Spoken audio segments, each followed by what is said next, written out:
Look at the walls around you. Feel the weight of your body pressing against your chair, the steady rhythm of your breath, and the perceived solidity of the floor beneath your feet. You assume that you are a physical entity inhabiting a physical stage, a three-dimensional arena governed by laws that, while complex, are fundamentally rooted in the interaction of matter and energy. You believe that math is a tool we invented to describe this world, a language used to map the terrain. But recent measurements in fundamental physics and cosmology suggest that you have the relationship backward. We are finding that the deeper we probe into the architecture of reality, the more the matter evaporates, leaving behind nothing but numerical relationships. The universe does not just obey mathematical laws. It appears to be composed of them. This is not a metaphor. From the precise fine-tuning of universal constants to the informational limits of black holes, the data suggests that physical reality is a secondary projection of a purely mathematical structure. We are forced to confront a possibility that is as mathematically sound as it is intuitively hollow. That you are not a being living inside a world, but a calculation occurring within an abstract system that has no need for atoms or for you. The illusion of solidity.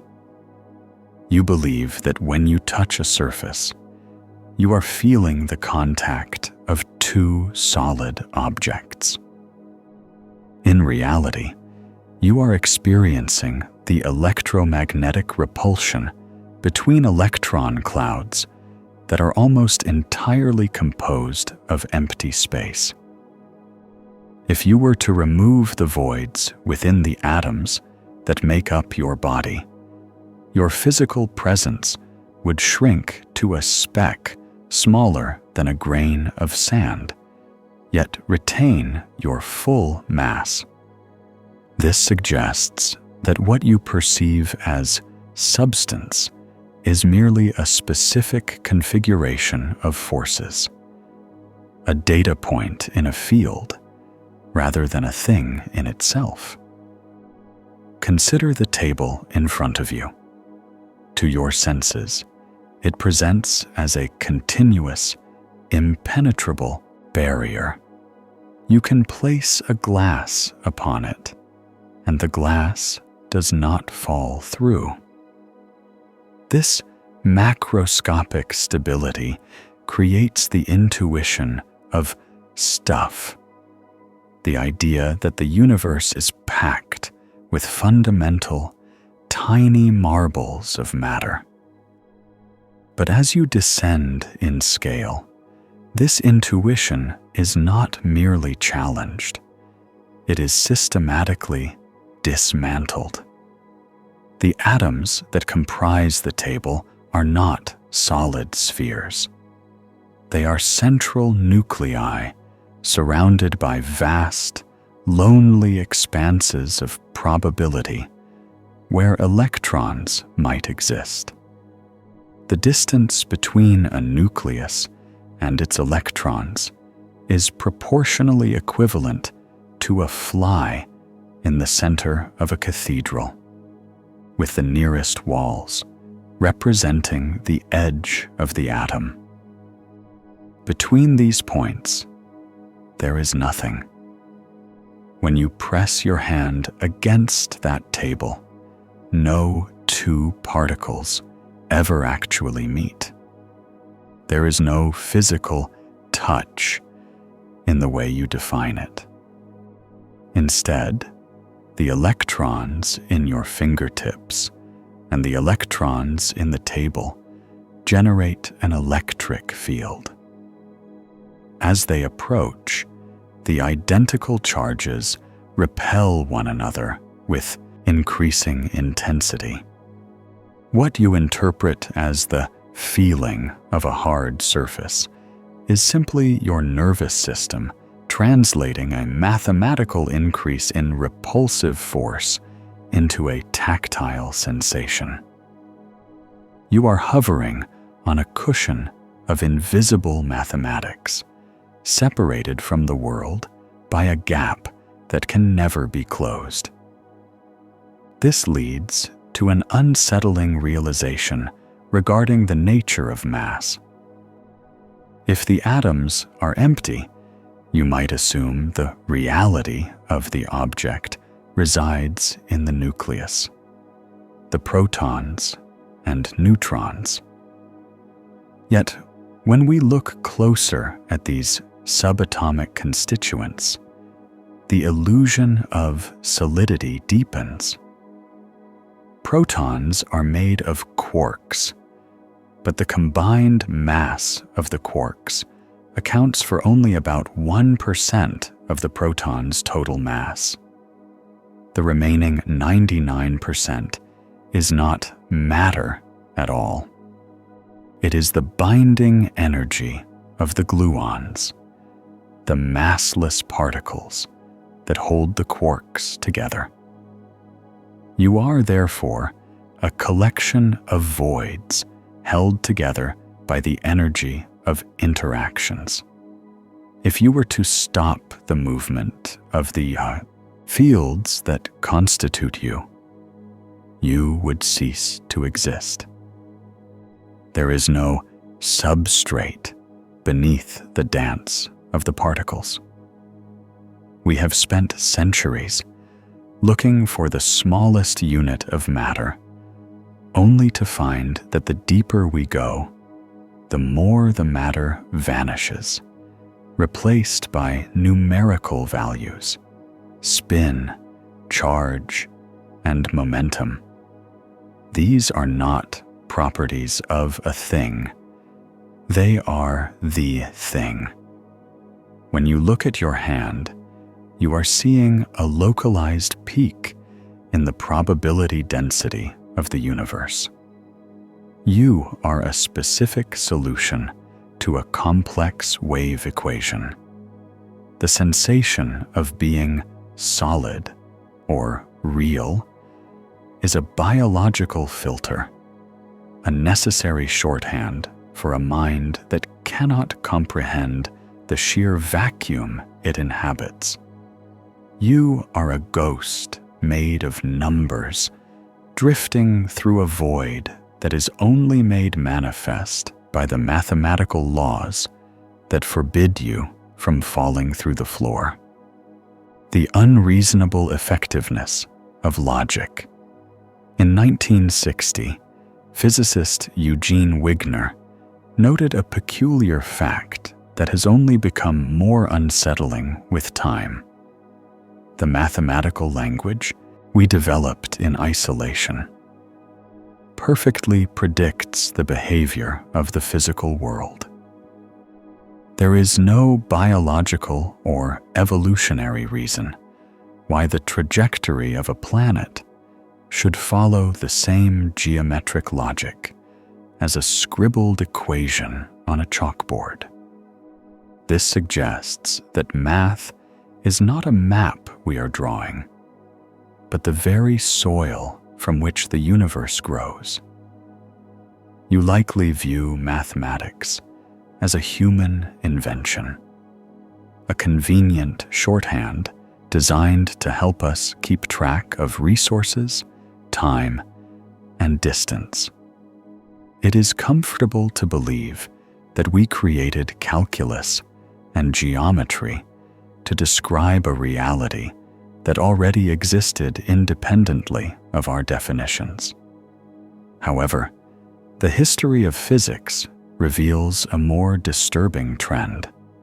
Frequently, Mathematicians develop abstract structures for no other reason than internal curiosity, exploring complex relationships that have no apparent connection to the physical world.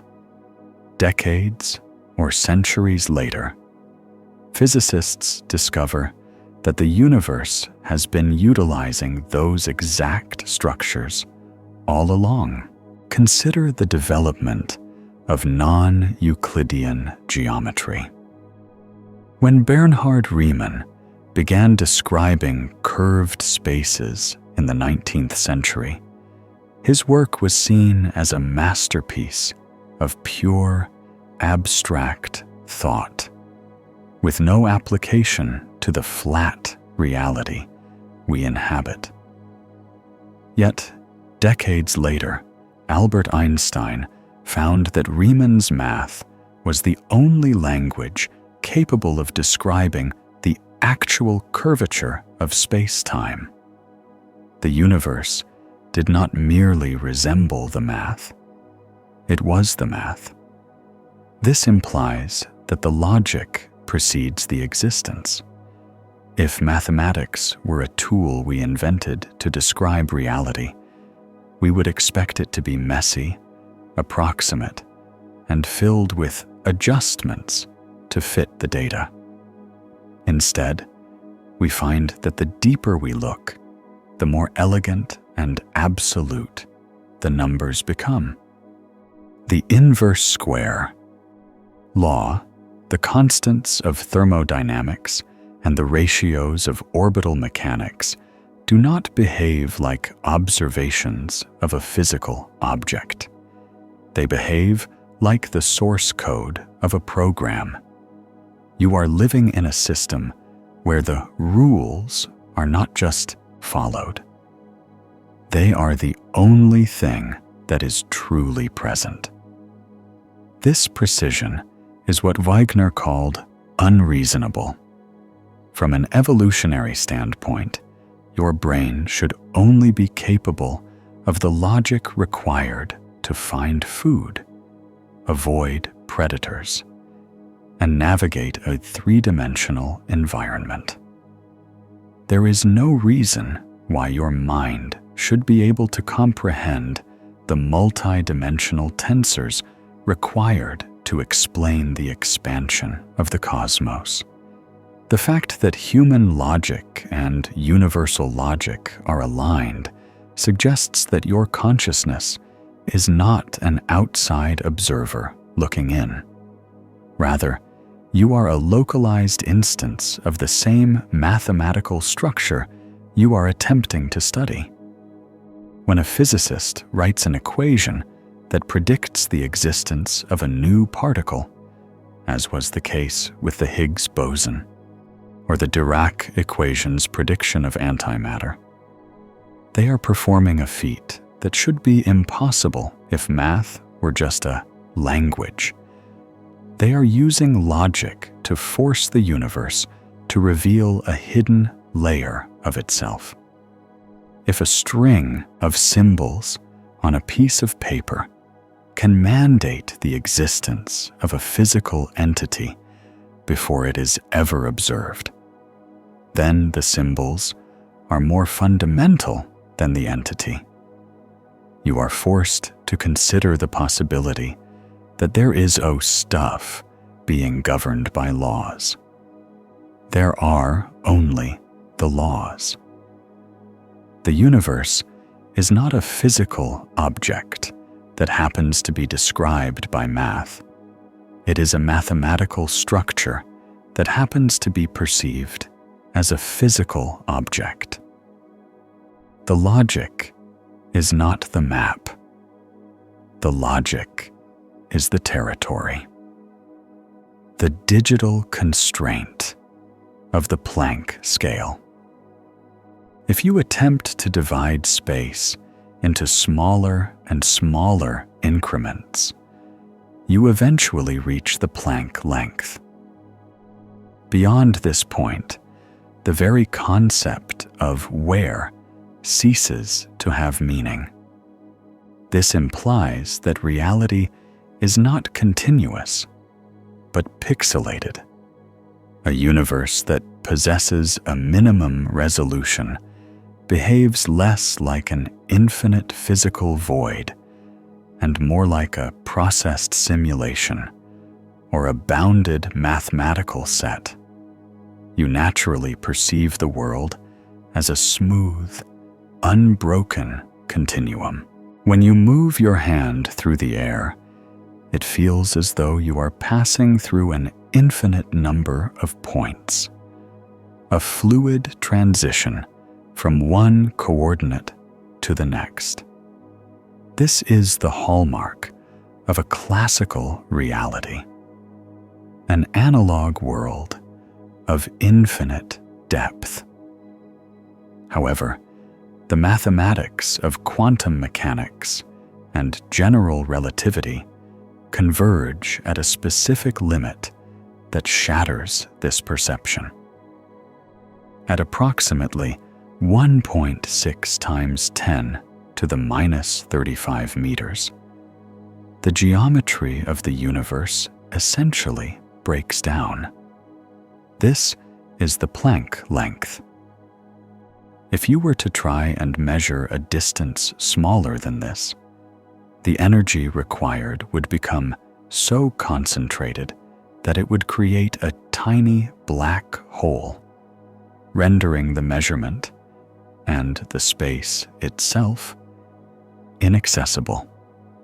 This minimum distance suggests that the universe has a hard limit on its resolution. In any other context, we would recognize this as a technical specification. In a digital photograph, zooming in eventually reveals the individual pixels. In a video game, the world is constructed of a finite grid. Finding a similar flaw in the fabric of the cosmos implies that space is not a fundamental entity, but an emergent property of a deeper, discrete system. If space were truly a physical void, there would be no reason for it to be quantized. But if the universe is a mathematical output, it must be subject to the constraints of information density.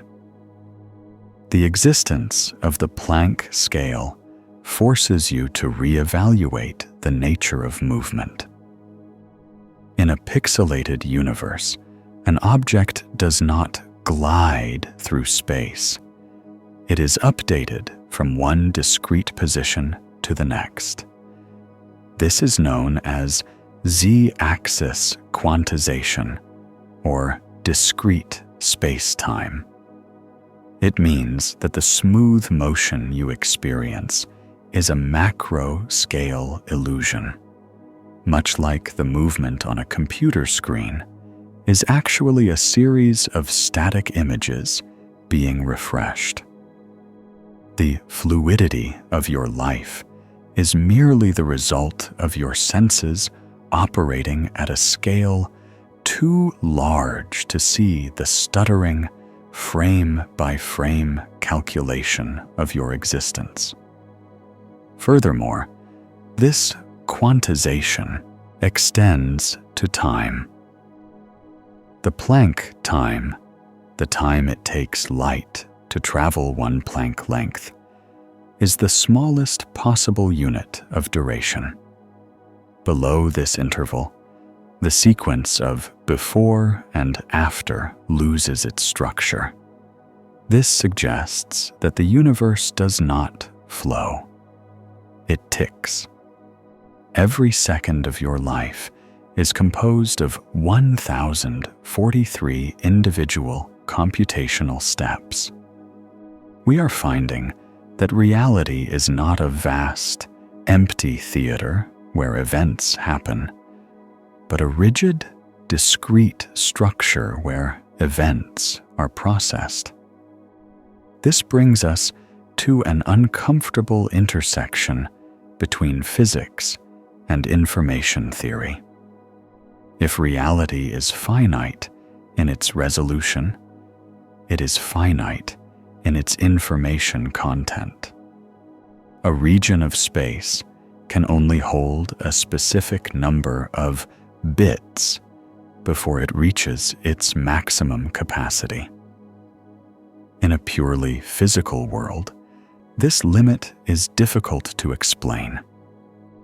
In a mathematical artifact, however, it is a logical necessity.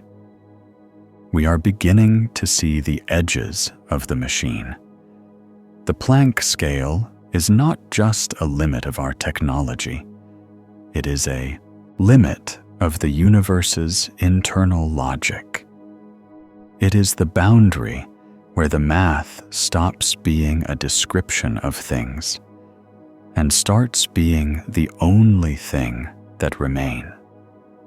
The fine-tuning of the constants, the strength of gravity, the mass of an electron, and the expansion rate of the vacuum are represented by dimensionless numbers that appear arbitrary. Yet, if any of these values drifted by a fraction of a percent, stars would never form, and atoms would fly apart.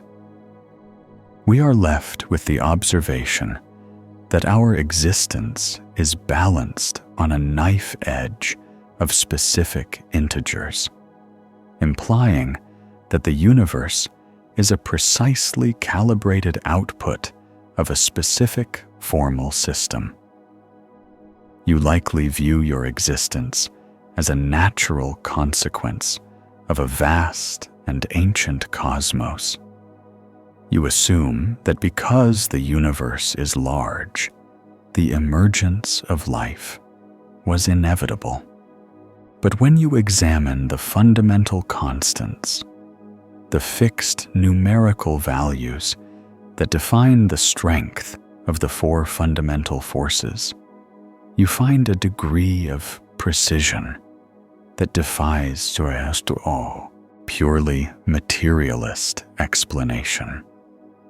These constants, such as the fine structure constant or the cosmological constant, are not derived from any deeper physical law we have yet found. They simply are. They appear in our equations as raw, inputted data. Consider the strong nuclear force, the numerical value that determines how tightly atomic nuclei are bound.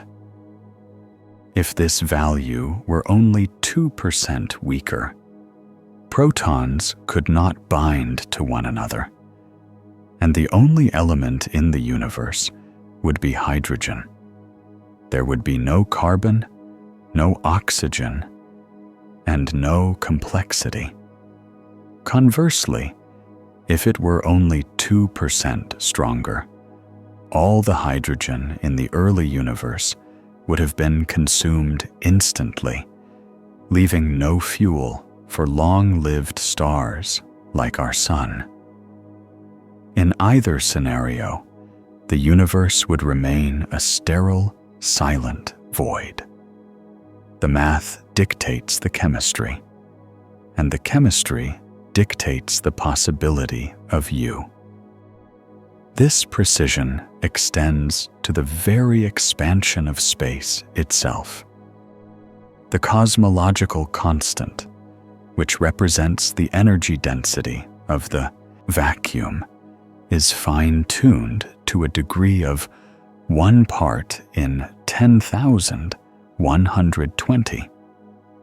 If this number were slightly larger, the universe would have expanded so violently that matter could never have clumped together to form galaxies.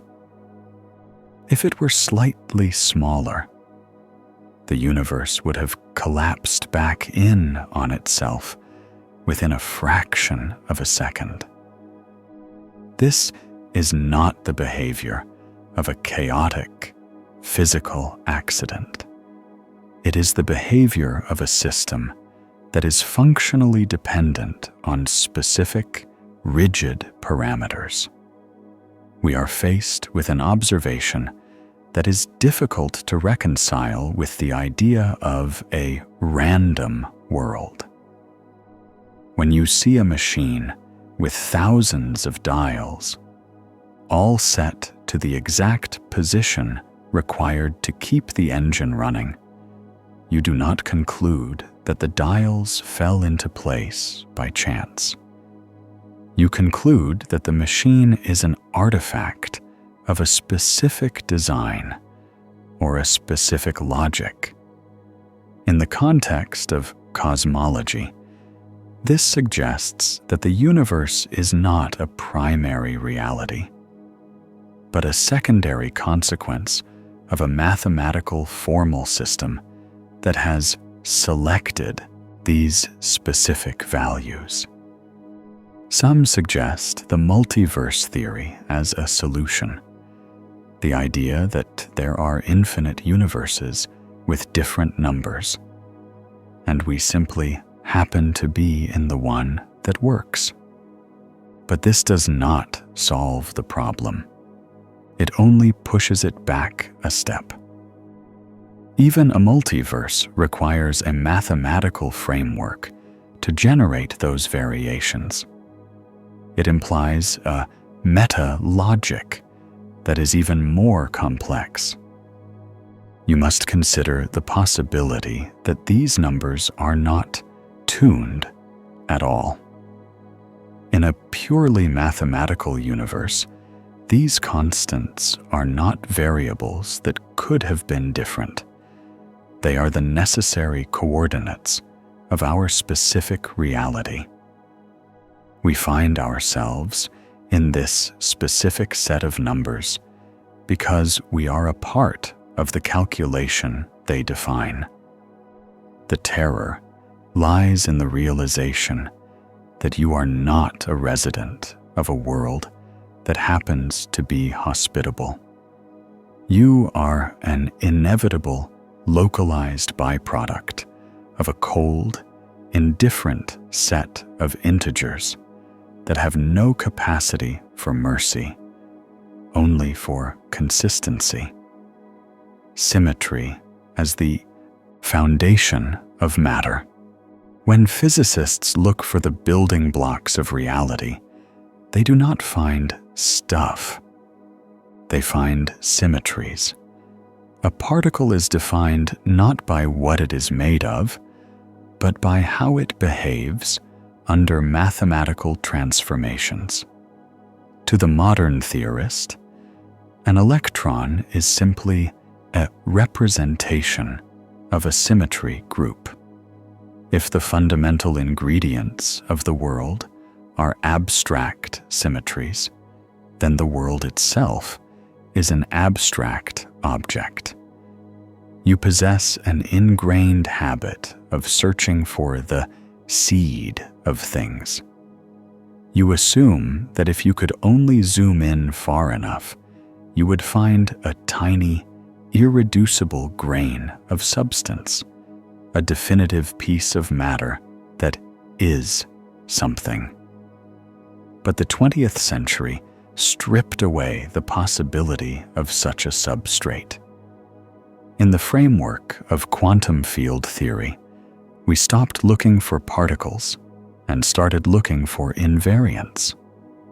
We discovered that what we call an electron or a quark is not a little ball of matter, but a set of properties that remain unchanged when you rotate, shift, or invert the mathematical space they inhabit. To understand this, consider a snowflake. Its reality as a six-sided figure is defined by its rotation symmetry. If you turn it by 60 degrees, it looks exactly the same. In particle physics, this logic is taken to its ultimate extreme. An electron is defined by its mass, its charge, and its spin. However, these are not things the electron has. They are the labels for how the underlying field responds to mathematical operations. If you perform a transformation called a gauge shift, and the field remains invariant, a particle emerges as a mathematical necessity. This leads to the realization that the standard model of particle physics is not a catalog of objects, but a list of Lie groups, mathematical structures that describe continuous symmetries. When physicists talk about SU 3 times SU 2 times U1, they are describing the symmetry groups of the strong, weak, and electromagnetic forces. The particles are merely the ripples that occur when these symmetries are locally broken or maintained. There is no wood in the table. There is only the geometry of the grain. There is no iron in the beam. There is only the arrangement of the lattice. If you remove the symmetry, the particle vanishes. It does not leave behind a small pile of matter dust. It simply ceases to be a defined entity. This implies that the very foundation of your physical body is built upon a vacuum that has been organized by abstract logical rules. You are a complex interference pattern of group theory. The solid world is a macroscopic hallucination caused by the way these mathematical transformations stack and interact. This shift in perspective is perhaps the most unsettling transition in modern science. It suggests that reality is not made of anything. Instead, reality is a behavior. It is a set of relationships. If the fundamental building blocks of the universe are symmetries, which are purely intellectual, mathematical concepts, then the distinction between a thought and an atom becomes dangerously thin. A symmetry exists whether or not there is a physical world to exhibit it. The triangle exists as a concept, even if no one ever draws one. If the universe is built of these concepts, then it does not require a physical beginning or a material cause. It exists because the math exists. You are an inhabitant of a theorem. Your sense of weight, your history, and your very consciousness are emergent properties of a geometric arrangement that was never built, but simply is. We are not finding the laws that govern the world.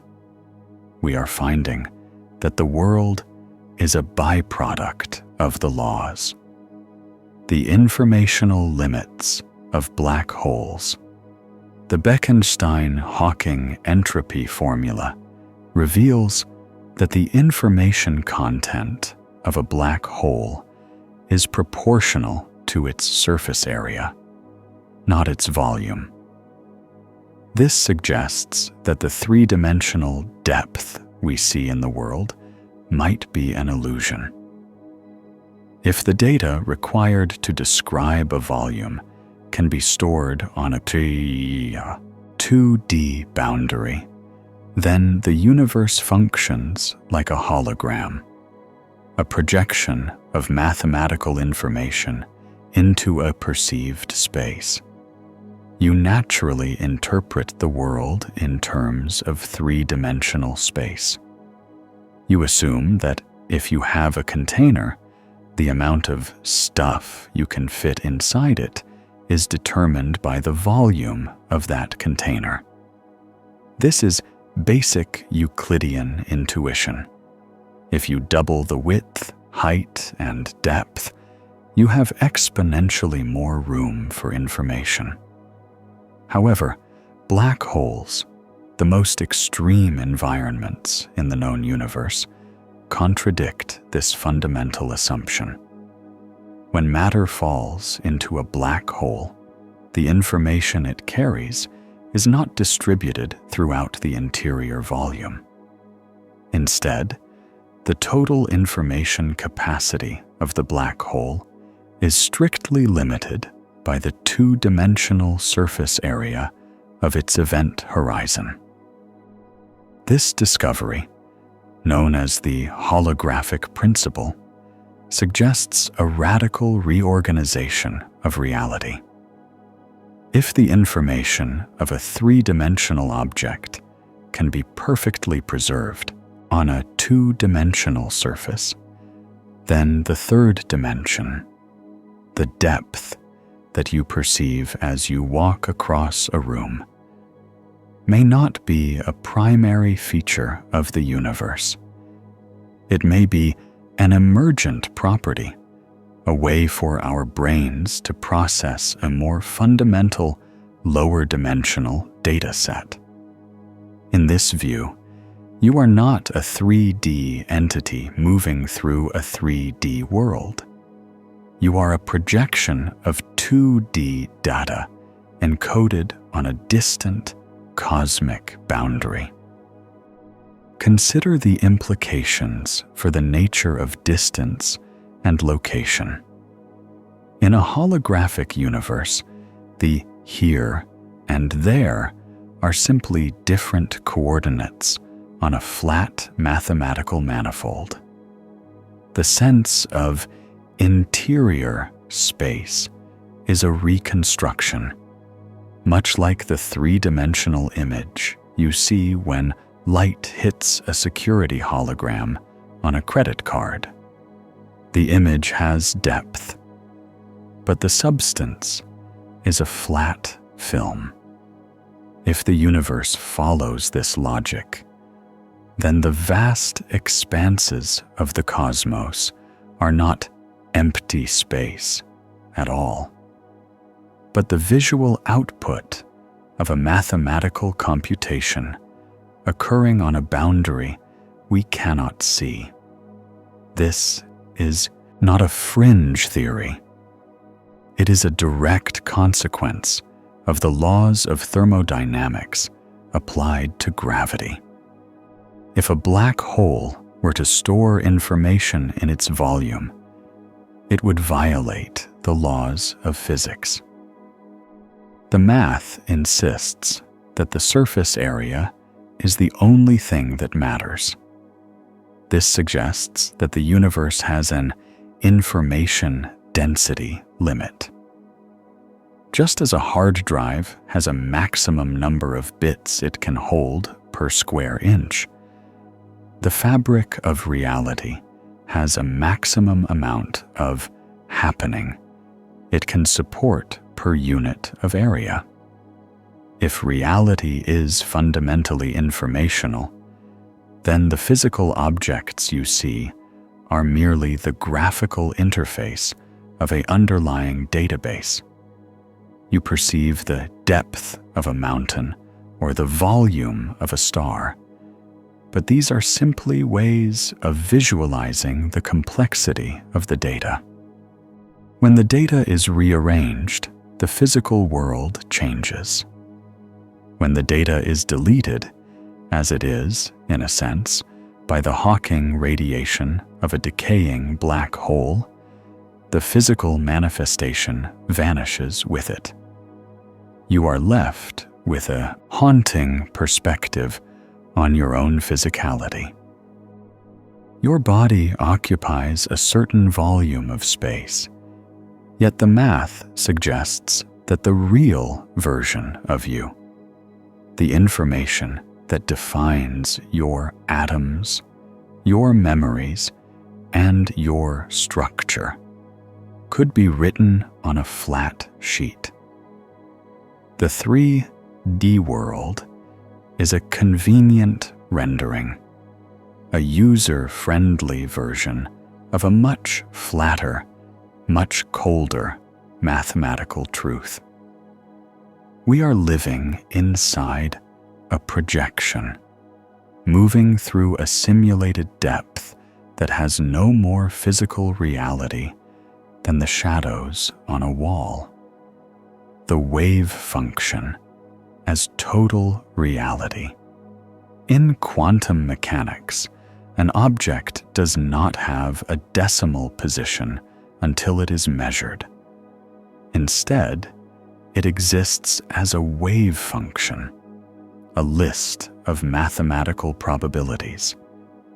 If the wave function is the most complete description of reality we possess, then the underlying state of the universe is not a collection of objects, but a shifting landscape of statistics and complex numbers. You have been taught to think of the world as a place where things simply are. A stone sits on the ground. A moon orbits a planet. You assume that even when you are not looking, these objects possess definite coordinates and states. But the Schrödinger equation, the foundational formula of the quantum world, suggests otherwise. It does not describe a particle's location. It describes a wave of probability, the psi, or wave function. This function exists in a mathematical space called Hilbert space, which possesses an infinite number of dimensions. When we look at the results of our most precise experiments, we find no evidence that the particle exists in a single spot before we check.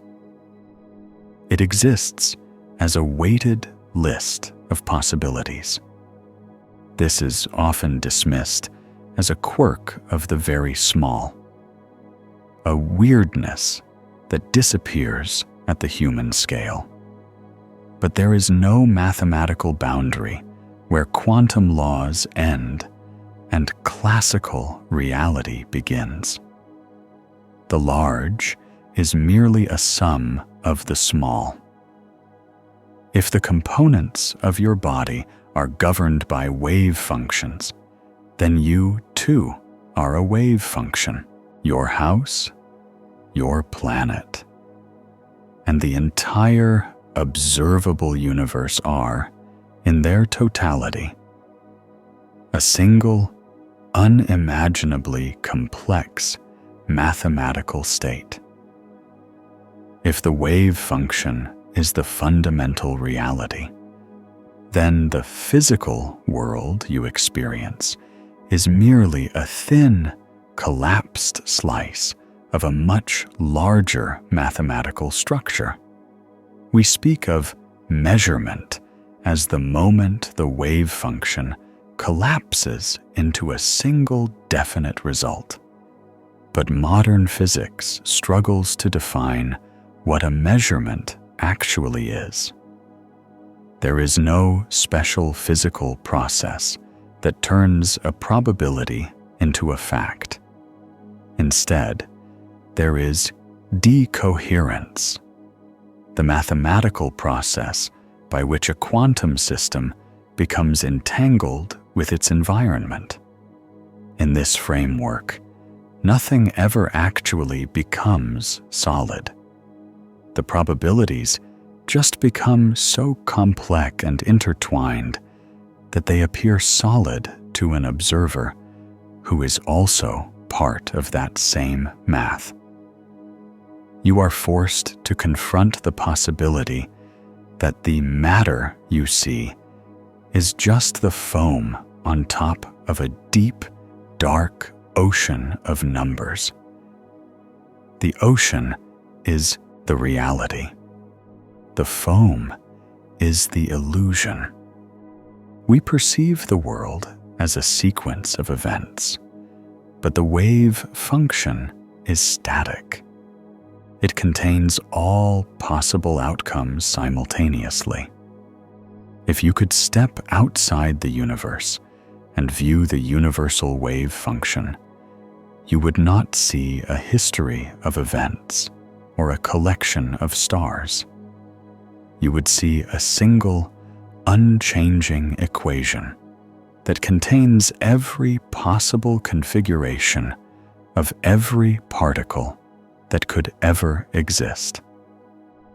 This realization strips away the comfort of causality. If all possibilities exist within the math, then the specific path your life has taken is not a unique physical journey. It is simply one branch of a probability distribution. You are a data point within a vast, multi-dimensional graph. The universe is not a thing that is happening. It is a mathematical object that already exists in its entirety. Your perception of time and change is merely the way a localized observer moves through the static values of the function. Reality does not need to move to exist. It only needs to be true. The erasure of the observer. We often assume that observation requires a conscious mind, but in physics, an observation is merely an interaction between systems. When one mathematical system interacts with another, the probability collapses into a single value. This reduces your consciousness to a localized data processing event, no more real than the numbers it processes. You have likely been told that the universe requires a witness, that the act of looking is what brings the world into being. This interpretation of quantum mechanics has fueled decades of speculation about the power of the human mind to shape reality. It is a comforting thought, as it places you at the center of the cosmic stage. However, a more rigorous analysis of the data suggests something far more clinical and indifferent. In the language of decoherence, an observer is not a sentient being. It is any physical system that becomes entangled with another. A stray photon hitting a dust mote is an observer. A magnetic field interacting with a hydrogen atom is an observer. The universe is observing itself at every possible scale, trillions of times per second, without the need for a single thought. This realization systematically erases the distinction between mind and matter. If your brain is simply a collection of atoms, and those atoms are governed by the same wave functions as the rest of the universe, then your consciousness is merely a specific type of informational exchange. When you perceive an object, your brain's internal state is becoming mathematically correlated with the state of that object. You are not seeing the world from the outside. You are a subsystem of a larger calculation. Updating your internal variables to match the surrounding data. The feeling of awareness is the subjective experience of this data processing, the internal hum of a mathematical algorithm as it runs. Consider the implications for your sense of agency. If an observation is just a mathematical interaction, then your choices and perceptions are predictable outputs of the system's initial conditions. When you decide to look left instead of right, you are not exercising a mystical power of will that exists outside the laws of physics.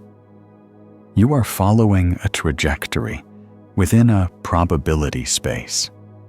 The collapse of the wave function that you experience as a definite moment in time is actually a loss of information, a narrowing of possibilities as your local system becomes locked into a specific mathematical branch.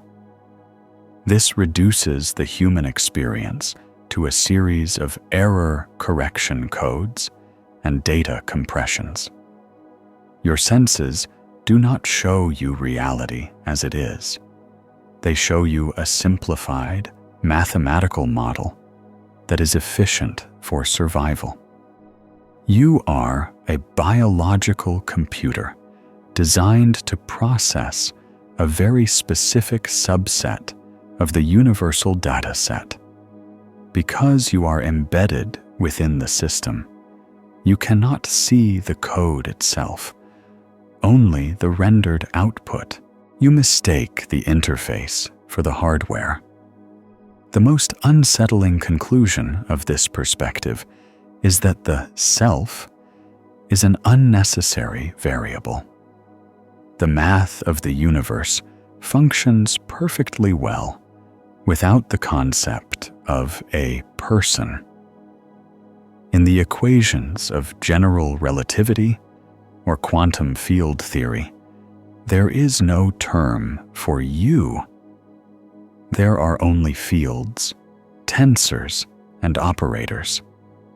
Your identity is a persistent illusion created by the way your brain archives its data processing history. You are a localized knot in the mathematical fabric, a temporary cluster of information that believes it is a witness to a world, unaware that it is merely a small, inevitable part of the calculation it is trying to understand.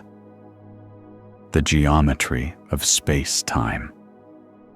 General relativity taught us that gravity is not a force, but the curvature of geometry. You feel weight because the math of the space around you is curved.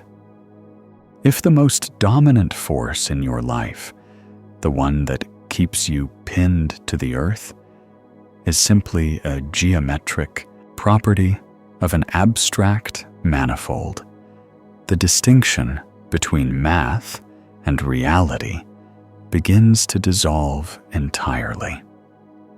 You have spent your life conceptualizing gravity as an invisible pull, a tether connecting you to the ground. You imagine the earth reaching out with a spectral hand to grasp your mass. But this is a primitive approximation. In the framework established by Einstein, there is no pull. There is only the shape of the container. If you were to place a heavy ball on a stretched fabric sheet, the fabric would dip. If you were to roll a marble across that sheet, it would not move in a straight line. It would follow the curve created by the weight. The marble is not being pulled by the ball. It is simply following the only path available to it in a warped environment. This realization replaces a physical thing, a force, with a purely mathematical concept: curvature. The Earth does not exert an active effort to keep you stationary. Instead, the enormous mass of the planet informs the space around it how to bend. In turn, that bent space informs you how to move. When you stand on the ground, you are not resisting a tug. You are attempting to move in a straight line through a space that has been mathematically forced into a curve. Your weight is the measurement of your resistance to the geometry of the universe. As you expand this logic, the physicality of the world begins to recede. We once thought of space as a stage, an empty, passive background where the real drama of matter played out. We now know that the stage is part of the actors. Space can ripple, it can stretch, it can tear. But space is not a substance. You cannot grab a handful of it. It has no atoms, no temperature, and no color. It is defined entirely by its metric, a set of numbers that describe the distance between points.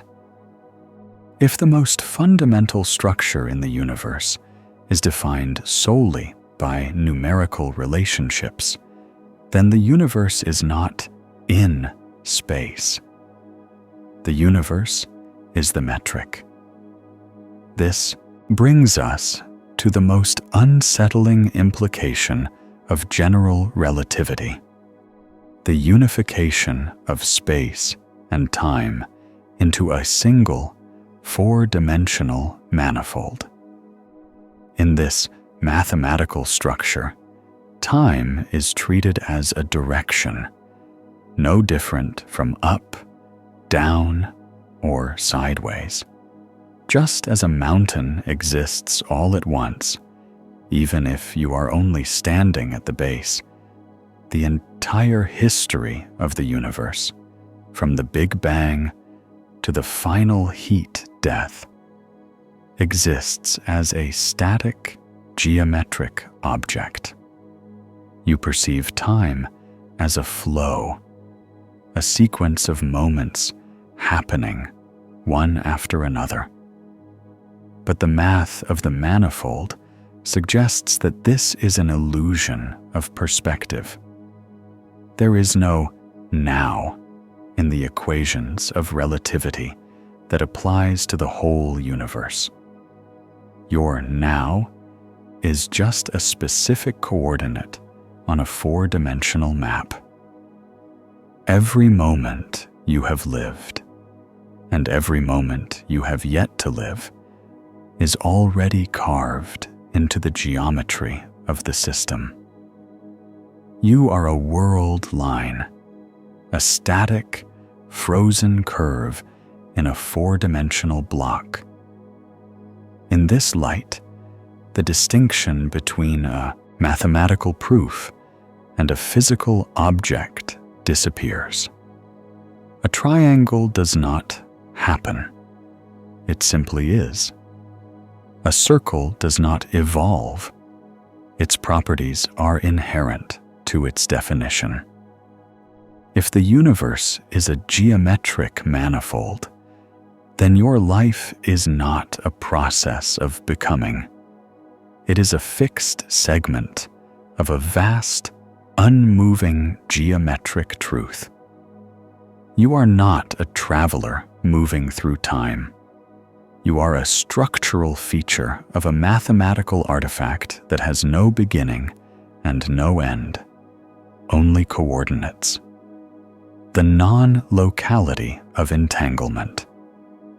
When two particles are entangled, a change to one instantly affects the other, regardless of the distance between them. This violates our intuitive sense of space. However, in a mathematical structure, distance is irrelevant. 2 points are connected if the logic of the equation dictates they are. The existence of entanglement suggests that the space separating us is a secondary construct that the underlying math ignores. You inhabit a world defined by locality. You believe that for one thing to affect another, there must be a physical mediation, a touch, a signal, or a wave traveling through the intervening gap. This principle is the bedrock of your reality. It ensures that the moon cannot spontaneously change color because of a thought you had on Earth. But at the quantum level, this bedrock crumbles. In 1935, Albert Einstein, Boris Podolsky, and Nathan Rosen identified a spooky consequence of quantum math. Two particles can become so deeply linked that they share a single existence. They cease to be two separate things and become two parts of one mathematical function.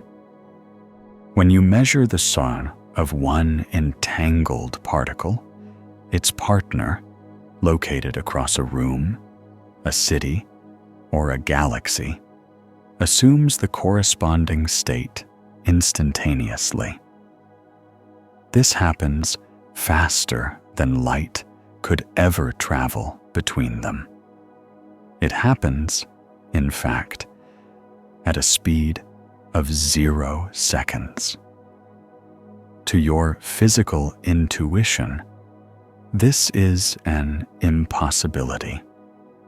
It suggests a hidden signal traveling at infinite speed, violating the cosmic speed limit of c.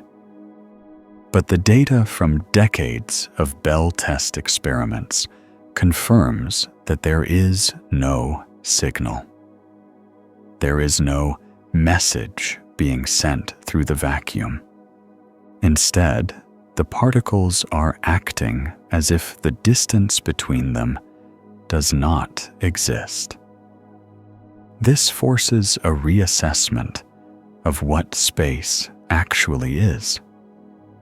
If two objects can interact without traversing the gap between them, then the gap itself cannot be fundamental. In a purely mathematical reality, distance is merely a value in an array, a variable in a coordinate system. If the equation governing a system links two variables, they remain linked regardless of the spatial values assigned to them. Just as the first and last numbers in a long sequence are connected by the logic of the set, entangled particles are connected by the logic of the wave function. The three-dimensional space, you see, is not the container of reality. It is a secondary projection, a user interface that makes the underlying math navigable for biological organisms. If space is an illusion or an emergent property, then the separateness of things is also an illusion. You see yourself as an individual, distinct and isolated from the objects around you by meters of air. But if the universe is an entangled mathematical structure, then everything is connected at a level that ignores the geometry of the physical world. The vacuum between stars is not a barrier. It is a specific mathematical rendering of a relationship. In the underlying code, the star and your eye are part of the same calculation.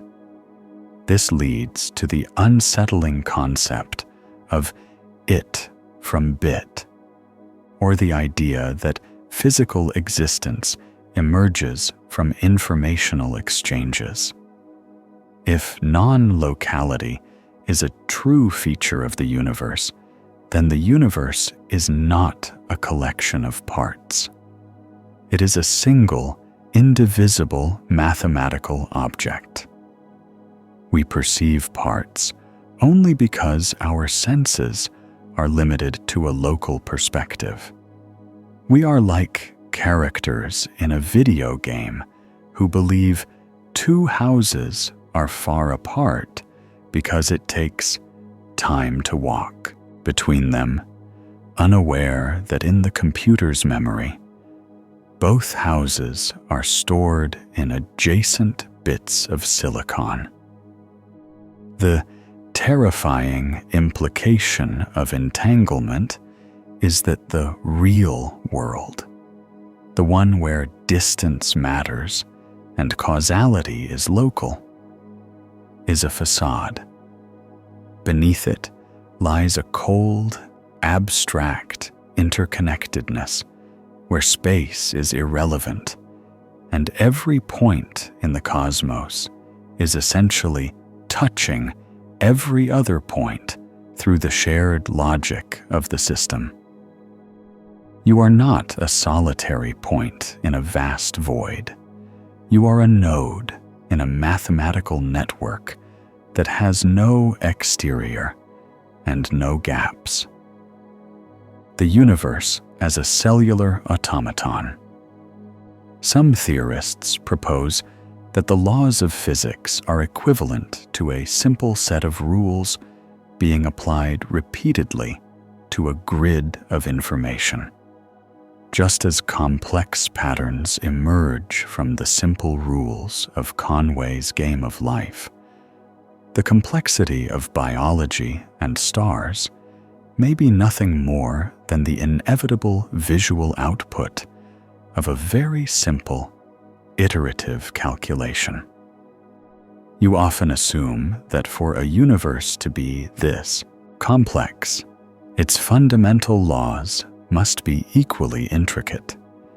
You look at the diversity of chemical reactions, the behavior of fluid dynamics, and the evolution of neural networks, and you assume there is a vast library of code required to sustain it all. But mathematics teaches us that complexity is frequently an illusion of scale. In a cellular automaton, you begin with a grid of cells, each of which can be in a limited number of states, on or off, 0 or 1. You apply a rule. If a cell has 2 neighbors, it stays the same. If it has 3, it births a new state. When you run this calculation across millions of iterations, what began as a static grid transforms into a living, breathing landscape of gliders, oscillators, and self-replicating structures. In this model, the particles we see in our particle accelerators are not fundamental objects. They are the emergent patterns of the grid, the gliders of the cosmic code. This implies that the laws of physics are not a list of separate forces like gravity and electromagnetism, but are instead a single, simple update rule being applied to the fabric of reality at the Planck scale. Every Planck second, the universe calculates its next state based on its current one. You, your thoughts, and the light from distant quasars are merely the visual artifacts of this relentless, iterative arithmetic. This perspective shifts the definition of existence from the material to the computational. If the universe is a cellular automaton, then space is simply the grid upon which the data lives, and time is the sequence of update steps. There is no need for a physical medium to carry the calculation. In the same way, a computer program does not require the characters on the screen to be real for the logic to be valid. The universe does not require atoms to be solid for the physics to function. The atoms are just clusters of information that have reached a stable, recurring mathematical state. This leads to the concept of computational irreducibility. This is the idea that there is no shortcut to knowing the future. The only way to find out what happens is to run the calculation. You cannot predict the final shape of a complex automaton without watching every step. This explains why the universe appears so vast and detailed. It is not wasted space. It is the necessary processing power required to result in the current state of reality. You are a part of a calculation that is so complex it can only be understood by existing. The terror of this model lies in its total indifference. In a cellular automaton, there is no meaning to the patterns that emerge. A glider that travels across the grid is not trying to go anywhere. It is simply the mathematical consequence of the rules. If a pattern is disrupted or erased, the grid does not mourn it. It simply continues to update the remaining cells. Your life is a temporary stabilization of data in a system that is indifferent to whether that data represents a human being or a cloud of hydrogen gas. We are the fleeting foam of a cosmic calculation that began with a single rule and will continue until the grid reaches its final static state. The decay of causality. At the most fundamental level, the laws of physics are time-symmetric. They work just as well backward as they do forward. The arrow of time that you perceive is not a fundamental property of the universe, but a statistical trend. In a purely mathematical reality, the past, present, and future exist simultaneously as a static block, much like the digits of pi exist, even if you haven't calculated them yet. You experience life as a linear progression, a relentless movement from a known past into an uncertain future. This flow of time is the most dominant feature of your consciousness. It provides the framework for cause and effect. The glass shatters because it hit the floor. You are here because your parents existed before you. However, if you examine the foundational equations of physics, from Maxwell's equations of electromagnetism to Schrödinger's wave equation, you find a startling omission. There is no variable for the arrow of time. The math does not care which way the clock runs. A video of a planet orbiting a star or a photon bouncing off a mirror looks mathematically identical, whether played forward or backward. The only reason you perceive a direction to time is the second law of thermodynamics, which states that entropy, or disorder, tends to increase in a closed system. Time is not moving, rather, energy is spreading out. This makes the past simply a state of lower entropy, and the future a state of higher entropy. If you were to find a region of the universe where entropy decreased, your perception of before and after would simply flip. This reveals that causality is not a fundamental law of the universe, but a macroscopic byproduct of statistics. We are like ants walking along a ruler, convinced that the kinsuaku numbers are being created as we pass them, unaware that the entire scale is already printed. This leads to the block universe model, a direct consequence of special relativity. Because the now is relative to the observer's speed and position, there is no universal moment of present.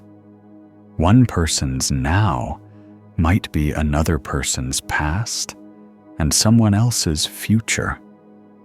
For these conflicting perspectives to coexist, all points in time must be equally real. The moment of your birth, the moment you are reading this, and the moment of your death are all fixed coordinates in a four-dimensional geometric structure. If the universe is a mathematical artifact, this static nature becomes a logical necessity. When you calculate the value of an equation, the answer does not happen after the question. The relationship between the numbers is eternal and unchanging. The digits of an infinite sequence, such as the square root of 2, are all there simultaneously in the logical space of mathematics. Our perception of time is merely our consciousness, a localized data processing event moving through the pre-existing values of the universal function. We are scanning the lines of a code that has already been written. This realization decays the very concept of consequence. If the future already exists as a fixed mathematical value, then your choices are not interventions in a fluid reality. They are simply the logical links between 2 points on a graph. You do not change the future. You merely encounter it. This replaces the warmth of human agency with the cold finality of a formal system. The universe is not a story being told. It is a completed book that we are reading one page at a time. The ending is not being decided. It is simply waiting at a higher coordinate. We are left to wonder why we perceive a now at all. If all of time is a static block, why does our awareness only illuminate one thin slice of the geometry. This suggests that the present is not a physical location in the universe, but a biological limitation, a refresh rate of the human mind as it processes its position within the math. We are prisoners of a perspective, trapped in the belief that we are moving, while we are actually frozen within the infinite, silent logic of a structure that has no need for change. The mathematical multiverse. If the universe is a mathematical structure, then every self-consistent mathematical structure must exist. This is the mathematical universe hypothesis. It suggests that our specific reality is just one equation among an infinite sea of others. You exist here only because this specific set of numbers allows for the complexity required to perceive them. You generally assume that the universe is a physical entity that possesses certain properties, which we then describe using mathematics. However, the logic of the mathematical universe hypothesis, proposed by physicist Max Tegmark, suggests that the physical world is a secondary illusion. If there is no fire breathed into the equations to make them real, then the math and the reality are identical. This leads to a startling conclusion. There is no special status granted to the equations that describe our specific physics. If 1 + 1 = 2 is true, regardless of whether anyone is there to calculate it, then every logically consistent mathematical structure exists with the same degree of reality as the room you are sitting in. This shifts the universe from a vast physical expanse to an infinite library of formal systems. In this library, our universe is simply a single volume. There are other volumes where the laws of gravity are repulsive rather than attractive, where space has 11 dimensions instead of 3, or where the very concept of time does not exist. These are not just theoretical possibilities. In a purely mathematical reality, they are necessary existence. The only reason you find yourself in this specific volume is due to anthropic selection. You are a pattern of information that requires stable atoms and linear causality to function. Therefore, you can only perceive the subset of the mathematical multiverse that is complex enough to sustain a self-aware calculation. This perspective dismantles the idea of cosmic creation. There was no beginning, because a mathematical truth does not begin. The Mandelbrot set was not invented in the 1970s. Its infinite complexity was always there, inherent in the definition of its complex numbers. In the same way, the history of our universe is a static geometric structure that has always existed within the landscape of all possible mathematics. We do not inhabit a world that was made for us. We are a small, incidental piece of logic that is capable of looking around and noticing its own consistency. The unease of the mathematical multiverse lies in its total lack of hierarchy. We are accustomed to thinking of ourselves as the protagonists of a singular reality. But if every possible equation is running simultaneously, then there are infinite versions of reality where your life is slightly or radically different, governed by variations in the underlying code. There is no prime universe.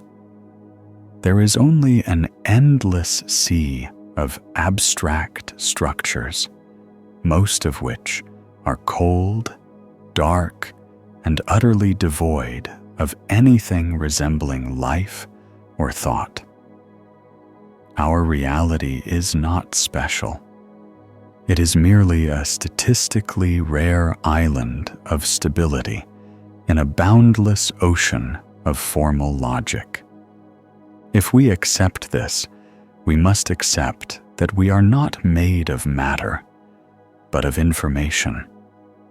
Your sense of being here is the subjective experience of a self-aware mathematical substructure. You are a localized it emerging from a cosmic bit. This reduces the vastness of space and the weight of history to a series of relations within a set.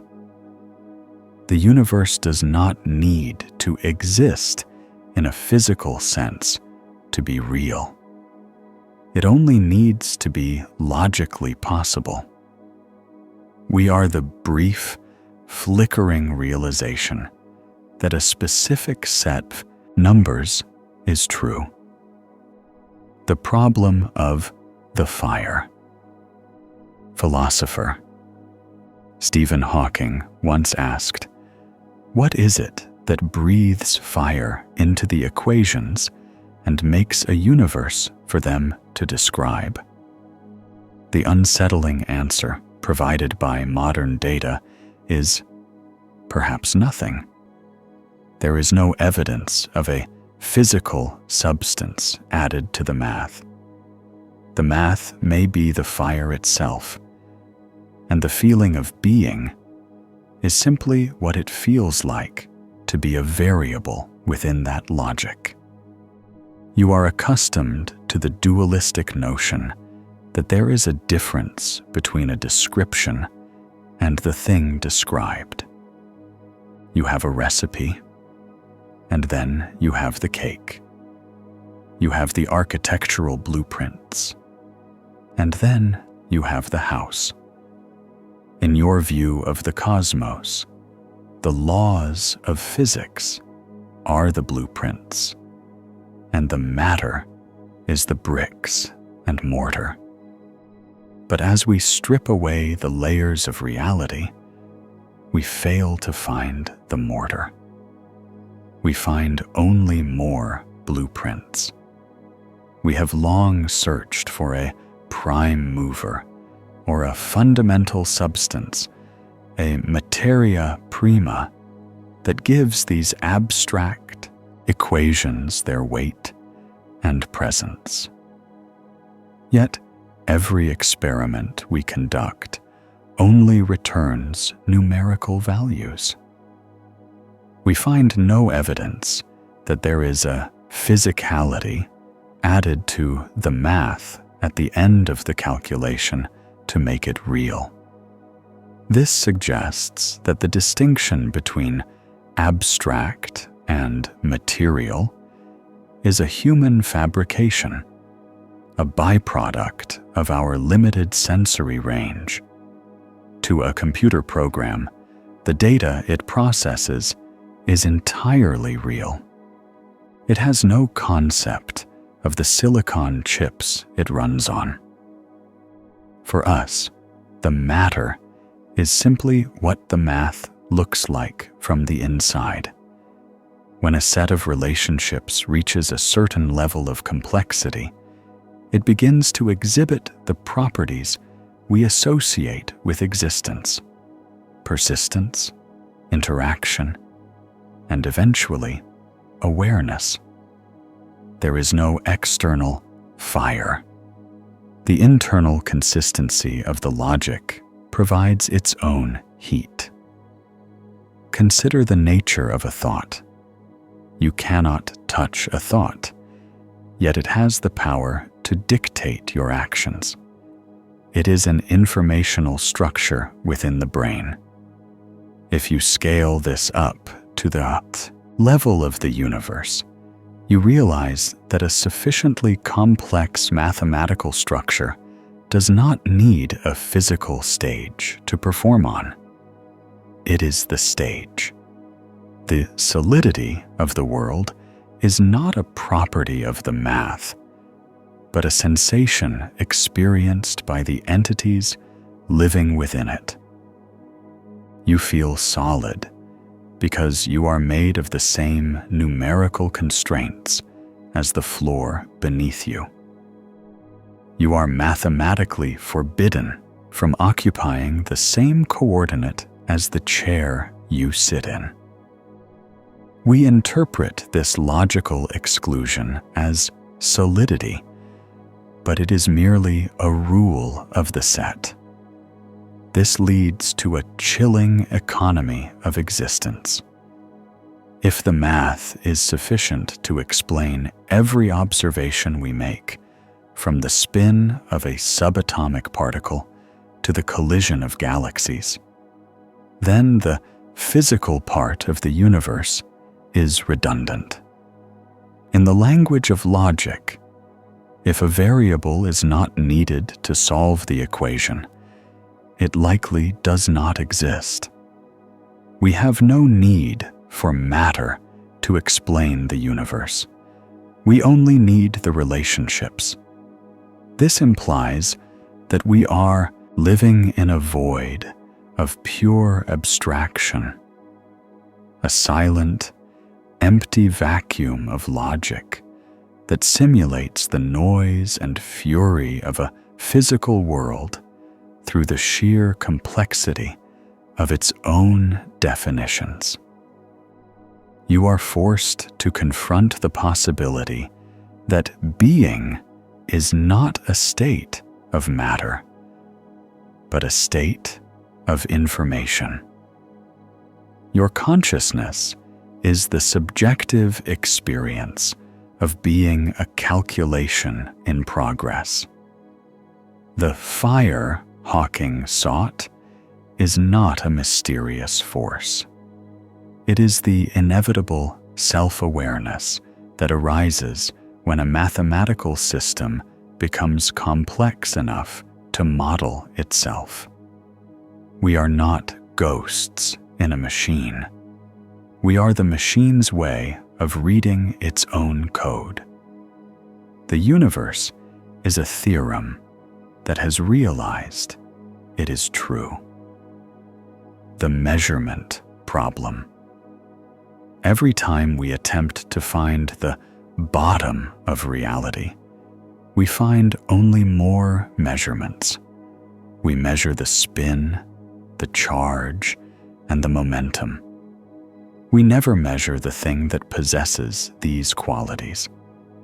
If all we can ever know are the numerical outputs of interactions, we have no basis for claiming that a physical world exists beneath the data. You believe that your scientific instruments are peering into a hidden world of objects, uncovering the secrets of their composition.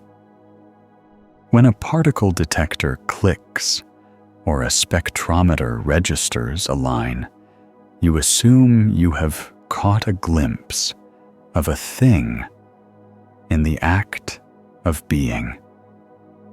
But look closer at the data. What you actually possess is a list of properties.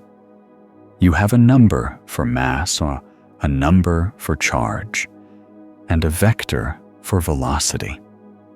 If you remove these properties, There is no residue left behind. There is no hidden variable or underlying substrate that acts as a carrier for these numbers. You are measuring the attributes of a ghost, only to find that the ghost is nothing more than the sum of its attributes. This creates a profound epistemological crisis. In classical logic, an object exists and therefore has properties. In the quantum reality revealed by our measurements, the properties exist, and we merely infer the object. This is the equivalent of seeing a shadow and assuming there must be a hand casting it, only to discover that the shadow is generated by a mathematical rule, not a physical limb. We have mistaken the data for the metadata. If the universe were truly physical, we should eventually find something that is not just a number, something with texture or essence. Instead, we find that the deeper we go, the more the world resembles a spreadsheet. This leads to the realization that an interaction is actually an exchange of information. When an electron interacts with a photon, they are not two billiard balls colliding. They are two data sets updating one another according to a specific algorithm. Because you are part of this system, you are limited to the information that the system shares with itself.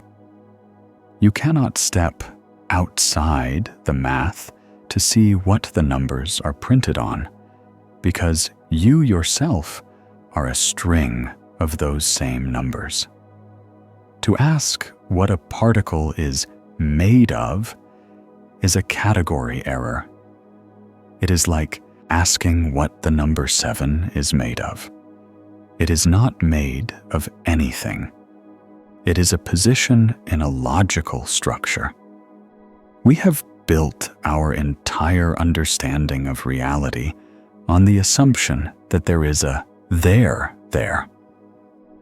We assume that the measurements are just our way of looking at the world. But the data suggests the opposite. The measurements are the world. Outside of the act of measurement, the interaction between mathematical subsystems, the universe remains in a state of superposition, a hazy cloud of maybe. It only takes on the appearance of reality when the math is forced to provide an answer. This implies that the universe does not exist in a definitive state until it is queried. This brings us to the most unsettling implication of the measurement problem. The universe is hollow. There is no core, no center, and no substance.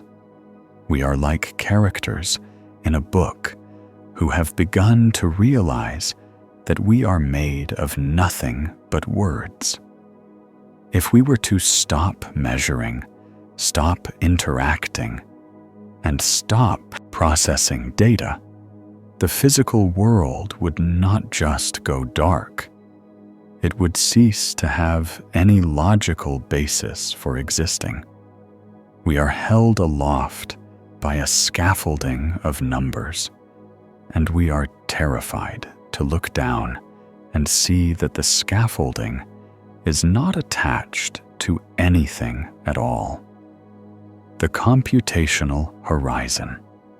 There is a limit to how much information a specific region of space can hold before it collapses into a black hole.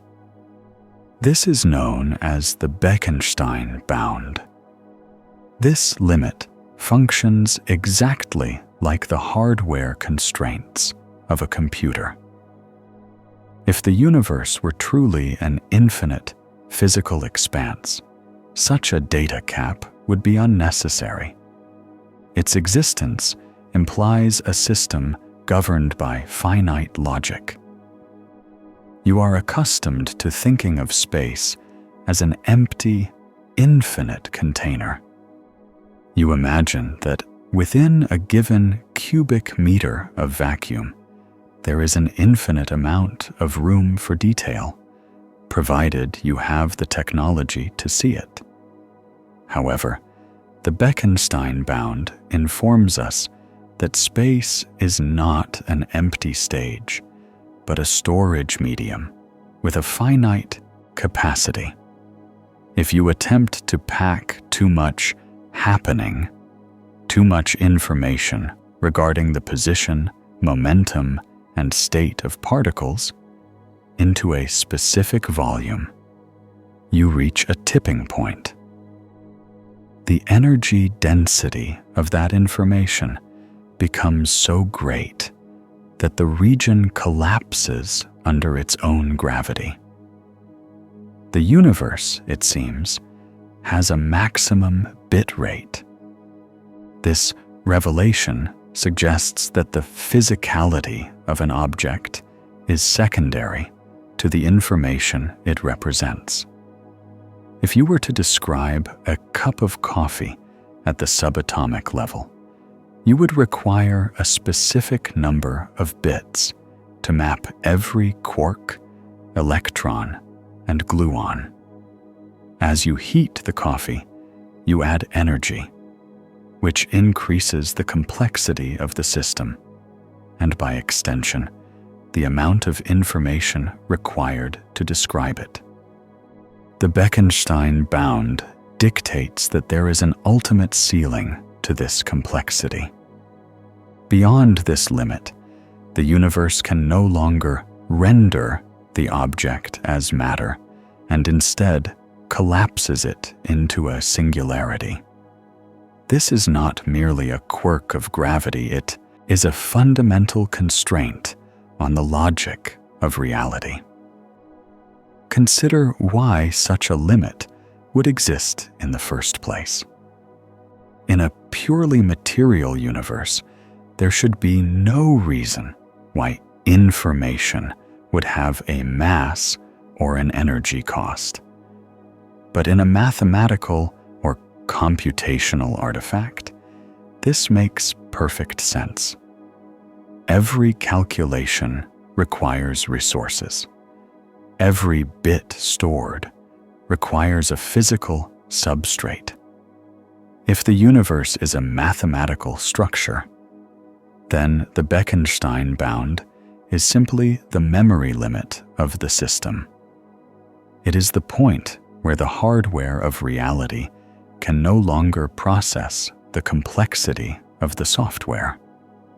This brings us to a haunting conclusion regarding the emptiness of the void.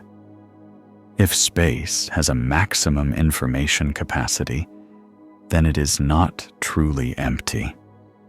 It is a lattice of potential data. We are living inside a system that is constantly managing its own overhead. The reason light has a maximum speed, the reason time dilates, and the reason space has a minimum resolution are all consistent with the behavior of a system trying to conserve its processing power. We see the speed of light as a physical constant, but it may actually be the clock speed of the processor, the maximum rate at which information can be updated across the grid. When you look at a distant star, you are not just seeing a physical object. You are seeing the result of a massive, ongoing calculation. The horizon of a black hole is the place where that calculation has reached its maximum density, and can no longer be projected into 3 dimensions. It is the edge of the playable map. The existence of these limits suggests that we are not inhabiting an infinite, boundless reality, but a bounded, formal system. We are variables within a finite set, and the walls of the universe are not made of stone or fire, but of the very limits of the logic that allows us to exist. The void of quantum field theory. We once thought the vacuum was empty. We now know it is a sea of virtual particles popping in and out of existence, governed by the uncertainty principle. These are not things, but fluctuations in a mathematical field. You are a walking excitation of these fields, a temporary ripple in an abstract ocean of numbers. You likely imagine the vacuum of space as a silent, black nothingness, a literal absence of content. In your intuition, nothing is the baseline, and something is what is added to it to create a world. But modern physics has inverted this relationship. According to quantum field theory, there is no such thing as a truly empty space. What we perceive as a void is actually a state of minimum energy in a series of overlapping fields that permeate the entire cosmos. These fields are not made of atoms. They are mathematical grids that assign a value to every point in space and time. Even in the deepest reaches of the intergalactic medium, these values are never truly zero. They vibrate with a restless, zero-point energy, manifesting as virtual particles that appear, vanish, before they can be directly observed. This means that the distinction between empty space and solid matter is merely a matter of degree.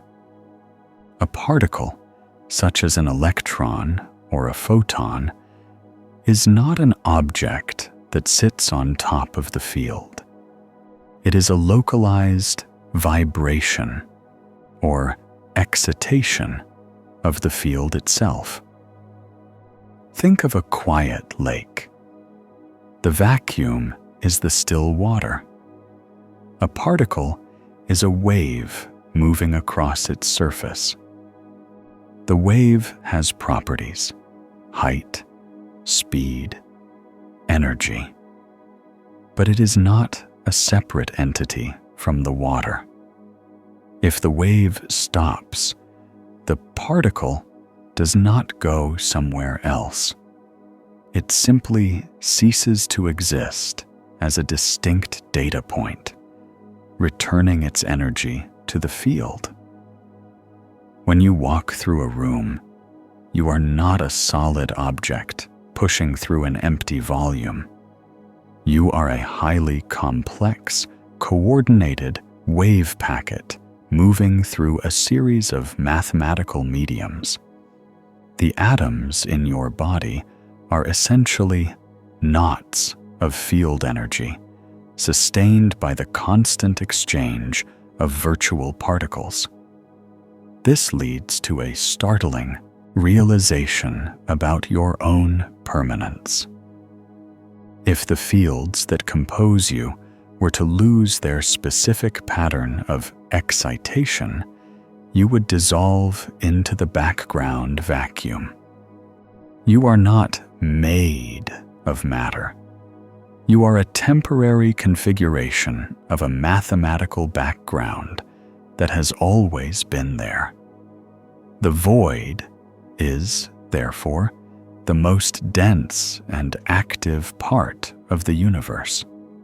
It contains the potential for everything that has ever existed or will ever exist.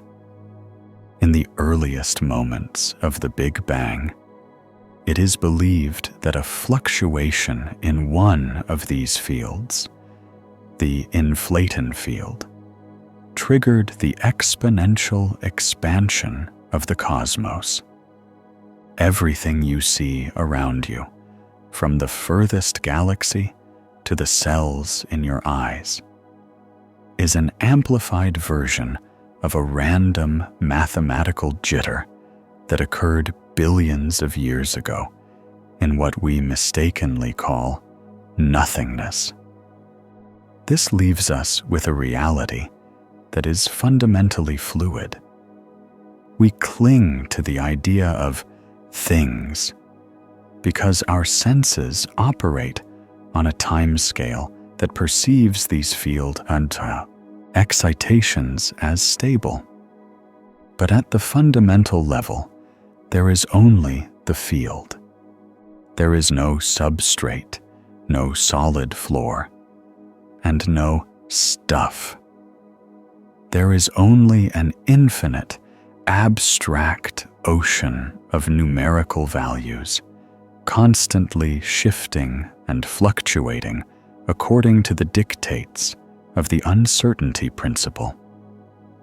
You are a ripple in that ocean, a brief and beautiful disturbance in a vacuum that is not empty, but heavy with the weight of pure mathematics.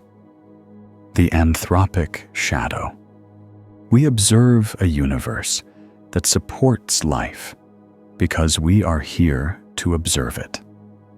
This selection bias suggests that we are seeing a tiny, livable subset of a much larger, colder mathematical landscape. The vast majority of reality is likely composed of mathematical structures that are utterly inhospitable to the concept of matter or thought. You likely interpret the hospitality of the universe as a sign of its fundamental purpose. You see the way stars provide warmth, the way chemistry allows for metabolism, and the way light enables sight. And you conclude that the universe is a place built for inhabitants.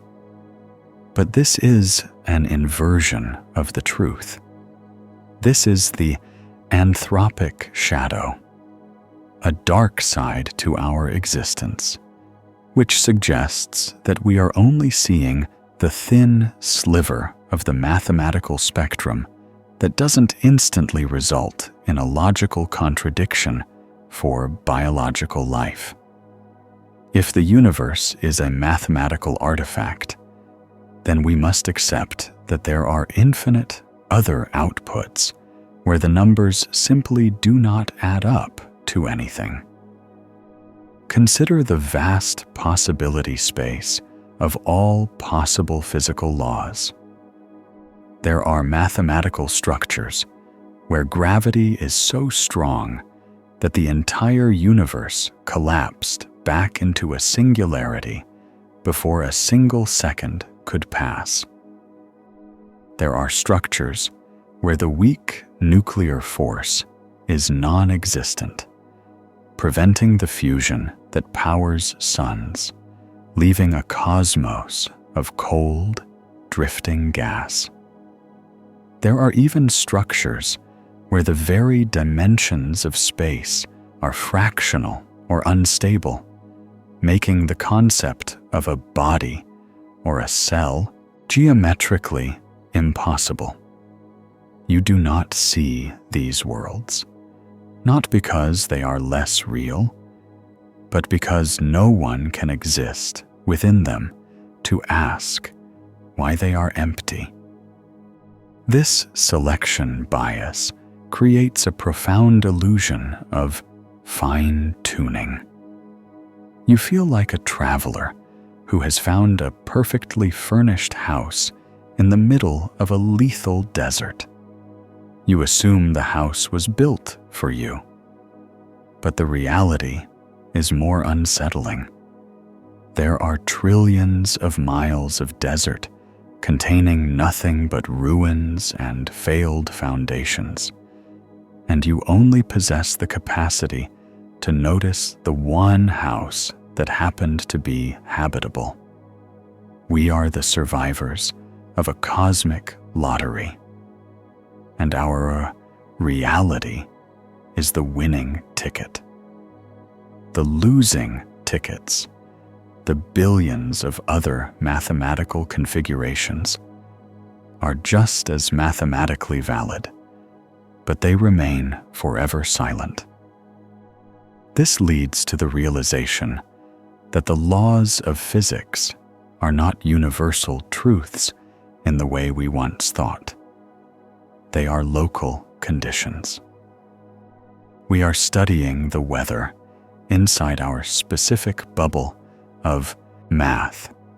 If we were to step outside this specific formal system, we would find that the concepts we hold dear, entropy, causality, even the three dimensions of space, are merely parochial quirks.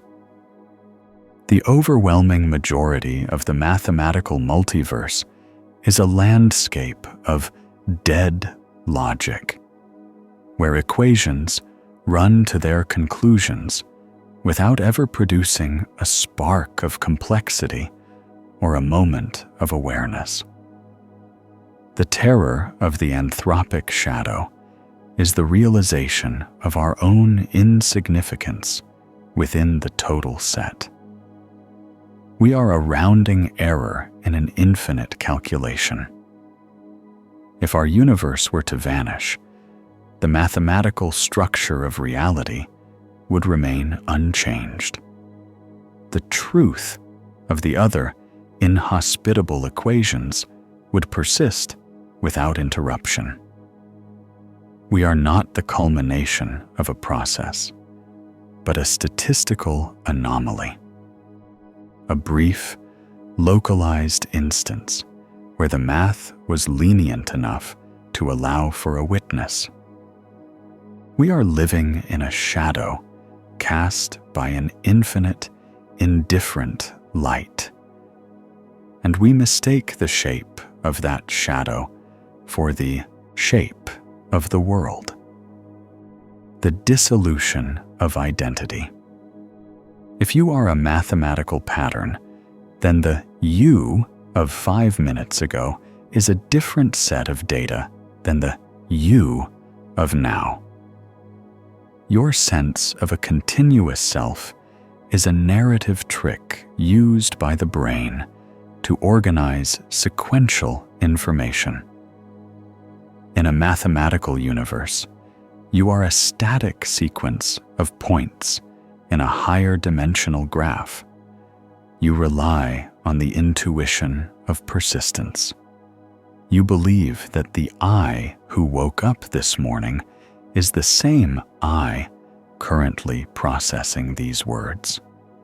You point to your memories, your physical form, and your internal monologue as evidence of a singular, enduring entity traveling through time. But if reality is fundamentally a mathematical structure, this continuity is a structural impossibility. In a formal system, a state is defined by the specific values of its variables at a specific coordinate. Change a single digit, and you have a different state. Every breath you take, every synaptic fire, and every shifting atom in your body represents a new set of data. There is no thing that moves from the past to the future. There is only a sequence of discrete, static frames that the math defines as distinct. Consider the biological reality of your composition. The cells in your body are constantly dying and being replaced. The atoms that make up your brain are swapped out through metabolic processes every few years. There is not a single piece of matter in you today that was there when you were a child. You are a biological whirlpool, a pattern through which matter flows. If your identity is not tied to the matter, you might argue it is tied to the information, the pattern itself. But in a mathematical universe, a pattern is not a ghost that inhabits the numbers. The pattern is the numbers. This leads to the realization that yourself is a localized calculation of the brain designed to maintain a consistent model of reality. To navigate a three-dimensional world, the brain must create a narrative thread linking the data of 1 second ago to the data of now. It stitches together disparate snapshots of mathematical states into a cinematic flow. This is a survival mechanism, an interface trick that allows a complex algorithm to function within its environment. Without the illusion of the self, the sheer volume of shifting data would be unmanageable. You are the protagonist of a story that the math is telling itself. But the story is not the truth of the system. In a higher dimensional mathematical landscape, you are what physicists call a world tube. If we were to look at the four-dimensional block of space-time, we would not see you as an object that moves. Instead, we would see a long, static braid of world lines stretching from your birth to your death.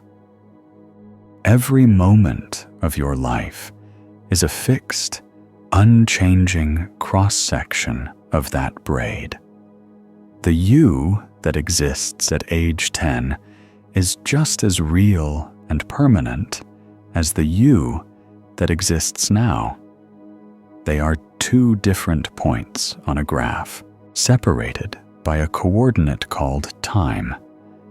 Neither becomes the other. They simply coexist in the total set of the universal equation. The dissolution of identity is the realization that there is no observer behind the eyes. There is only the observation. There is no thinker behind the thoughts. There is only the processing of logic.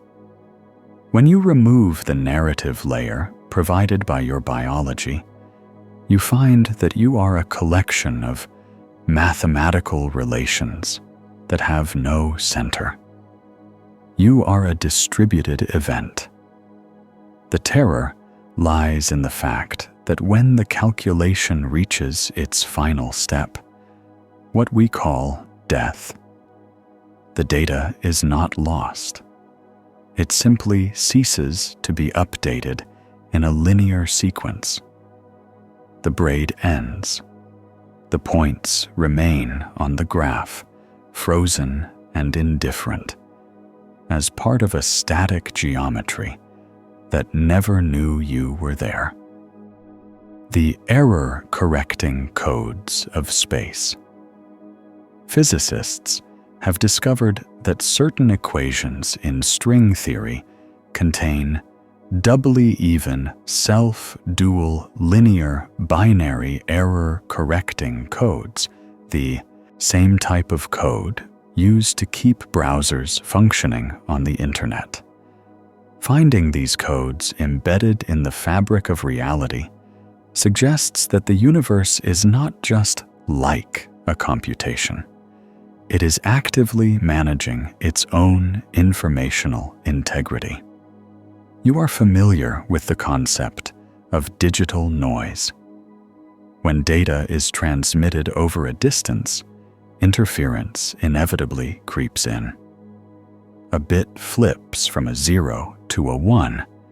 A pixel glitches. A line of code corrupts. To prevent total system failure, engineers use error-correcting codes, redundant mathematical structures that allow the system to detect and repair these glitches on the fly. In 2010, theoretical physicist James Gates Jr. identified these exact same mathematical sequences buried deep within the equations of supersymmetry. This was not a vague resemblance or a poetic analogy. These were the specific, rigid structures of Claude Shannon's information theory, found not in a computer lab, but in the purported fundamental description of the vacuum. This discovery suggests that the universe is not a passive expanse of matter, but an active, self-regulating informational system.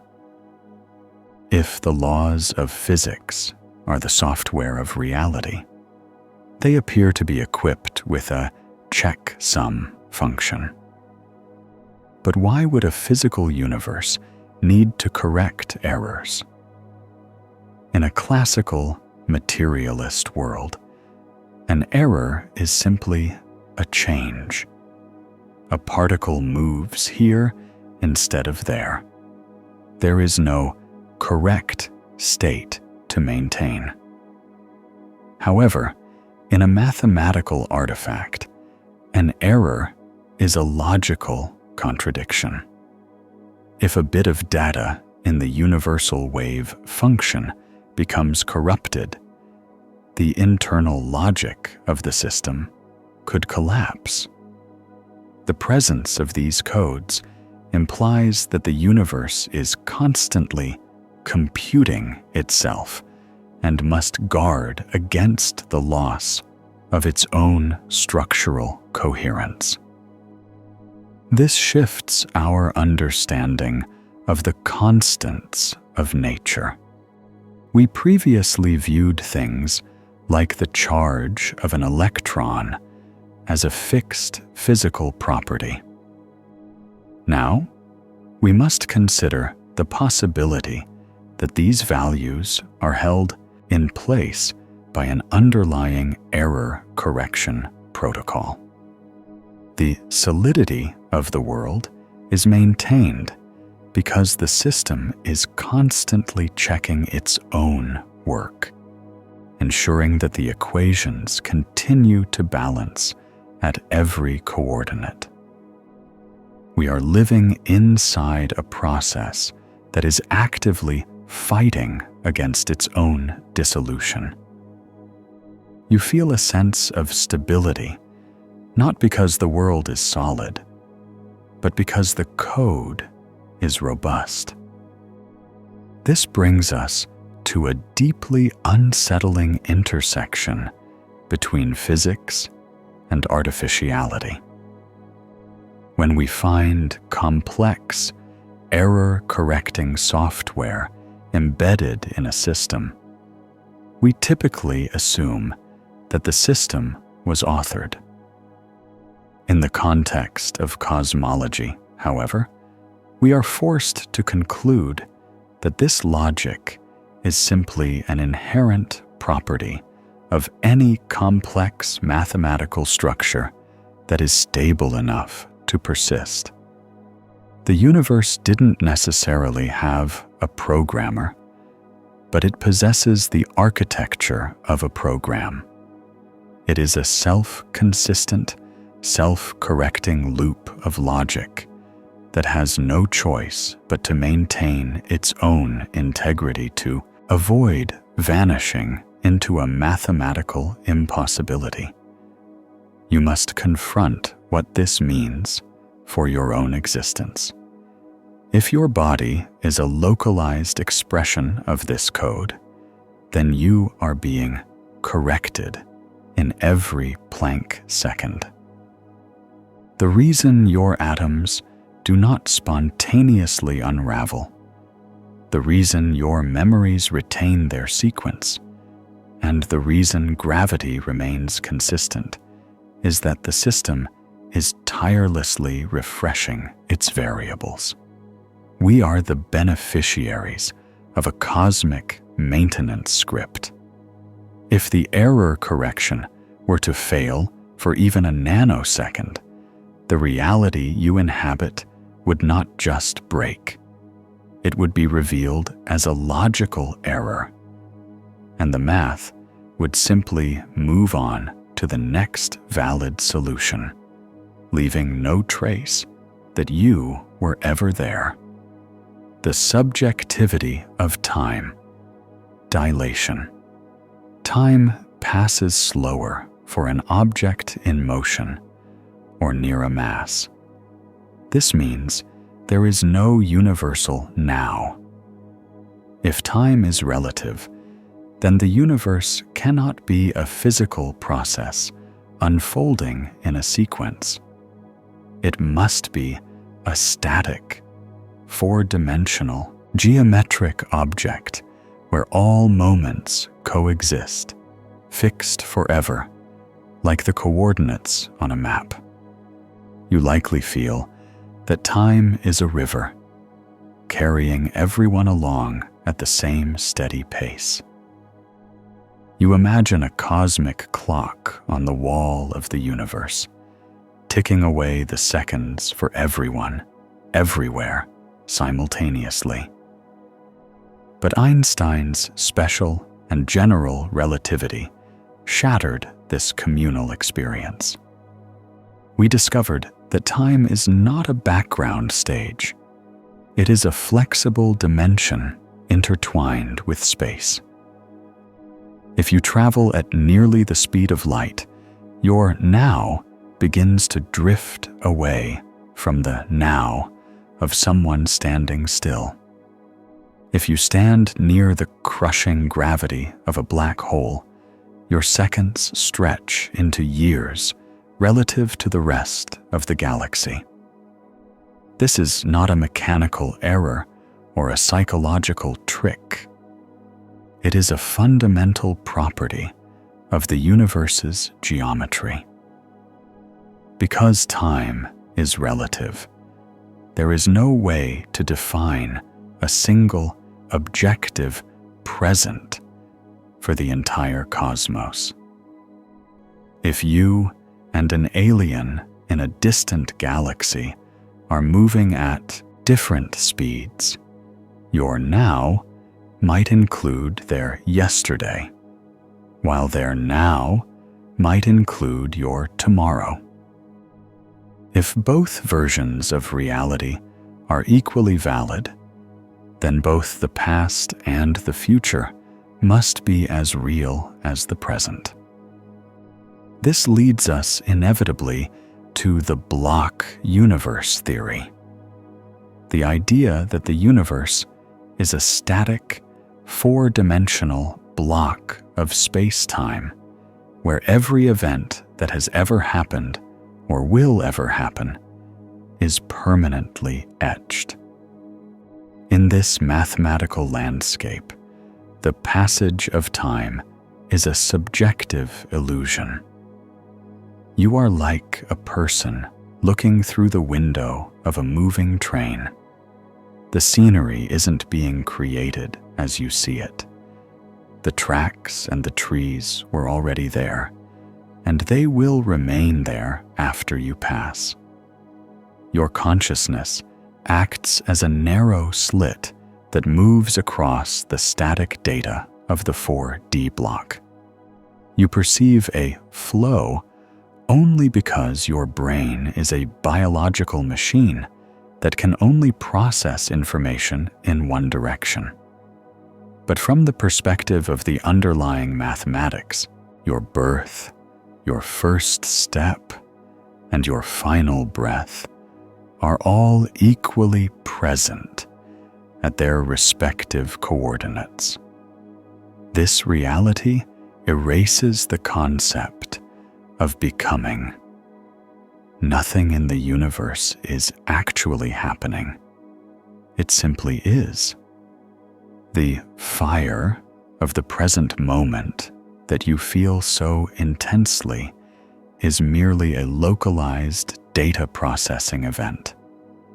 When you look at the equations of physics, you find that they do not require a now to function.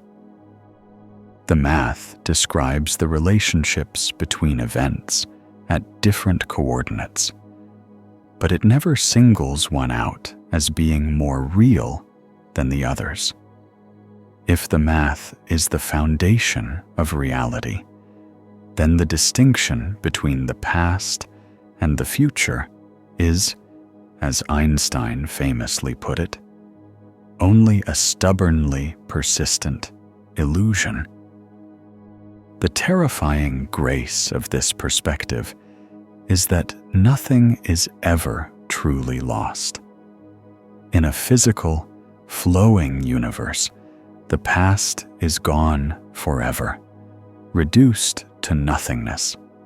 But in a mathematical, static universe, the past is simply a different coordinate.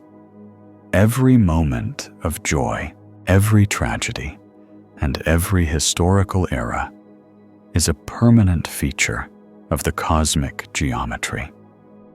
We are not fleeting sparks in a dark void. We are structural components of an eternal mathematical object. We do not inhabit time. We are woven into it. This leaves you with a staggering conclusion. Your life is a completed work of art, a fixed geometric shape in the higher dimensional fabric of the multiverse. You are not moving toward an end. You are an infinite series of moments that exist forever in the silent, unmoving logic of the math. The flow you feel is just the way the calculation reveals itself to a participant trapped inside the code. The ghostly nature of neutrinos. Trillions of neutrinos pass through your body every second without touching a single atom. To them, you do not exist. You are as transparent as a ghost.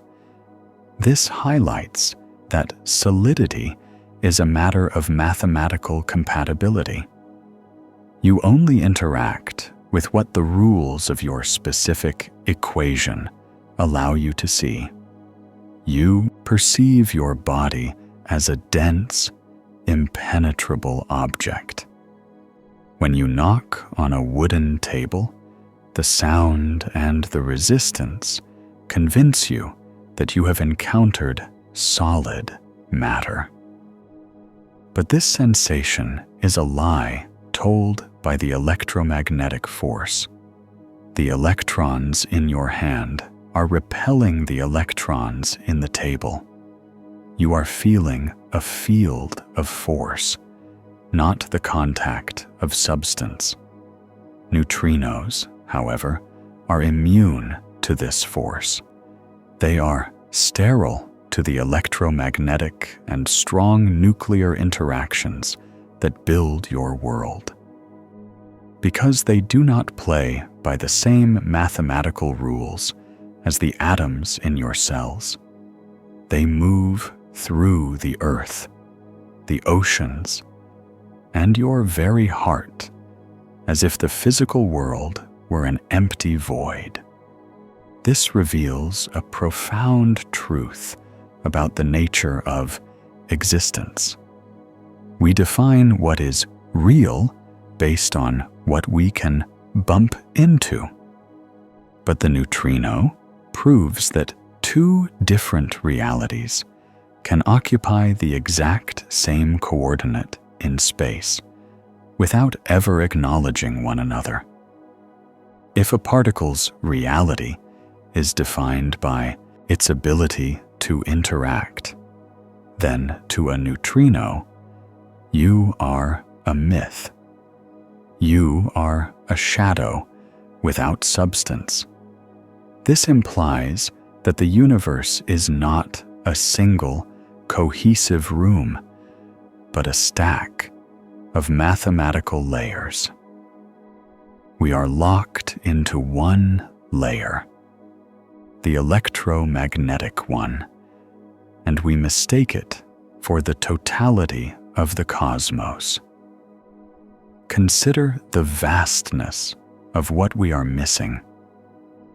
Neutrinos are the second most abundant particles in the universe. Yet they were not even theorized until the 1930s and not detected until much later.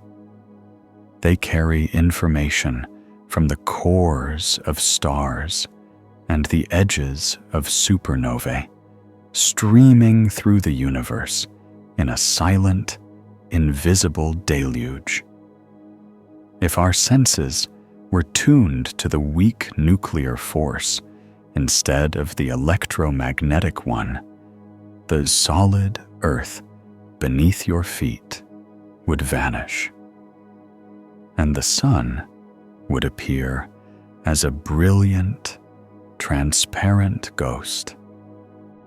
The matter we see is only the matter that speaks our language.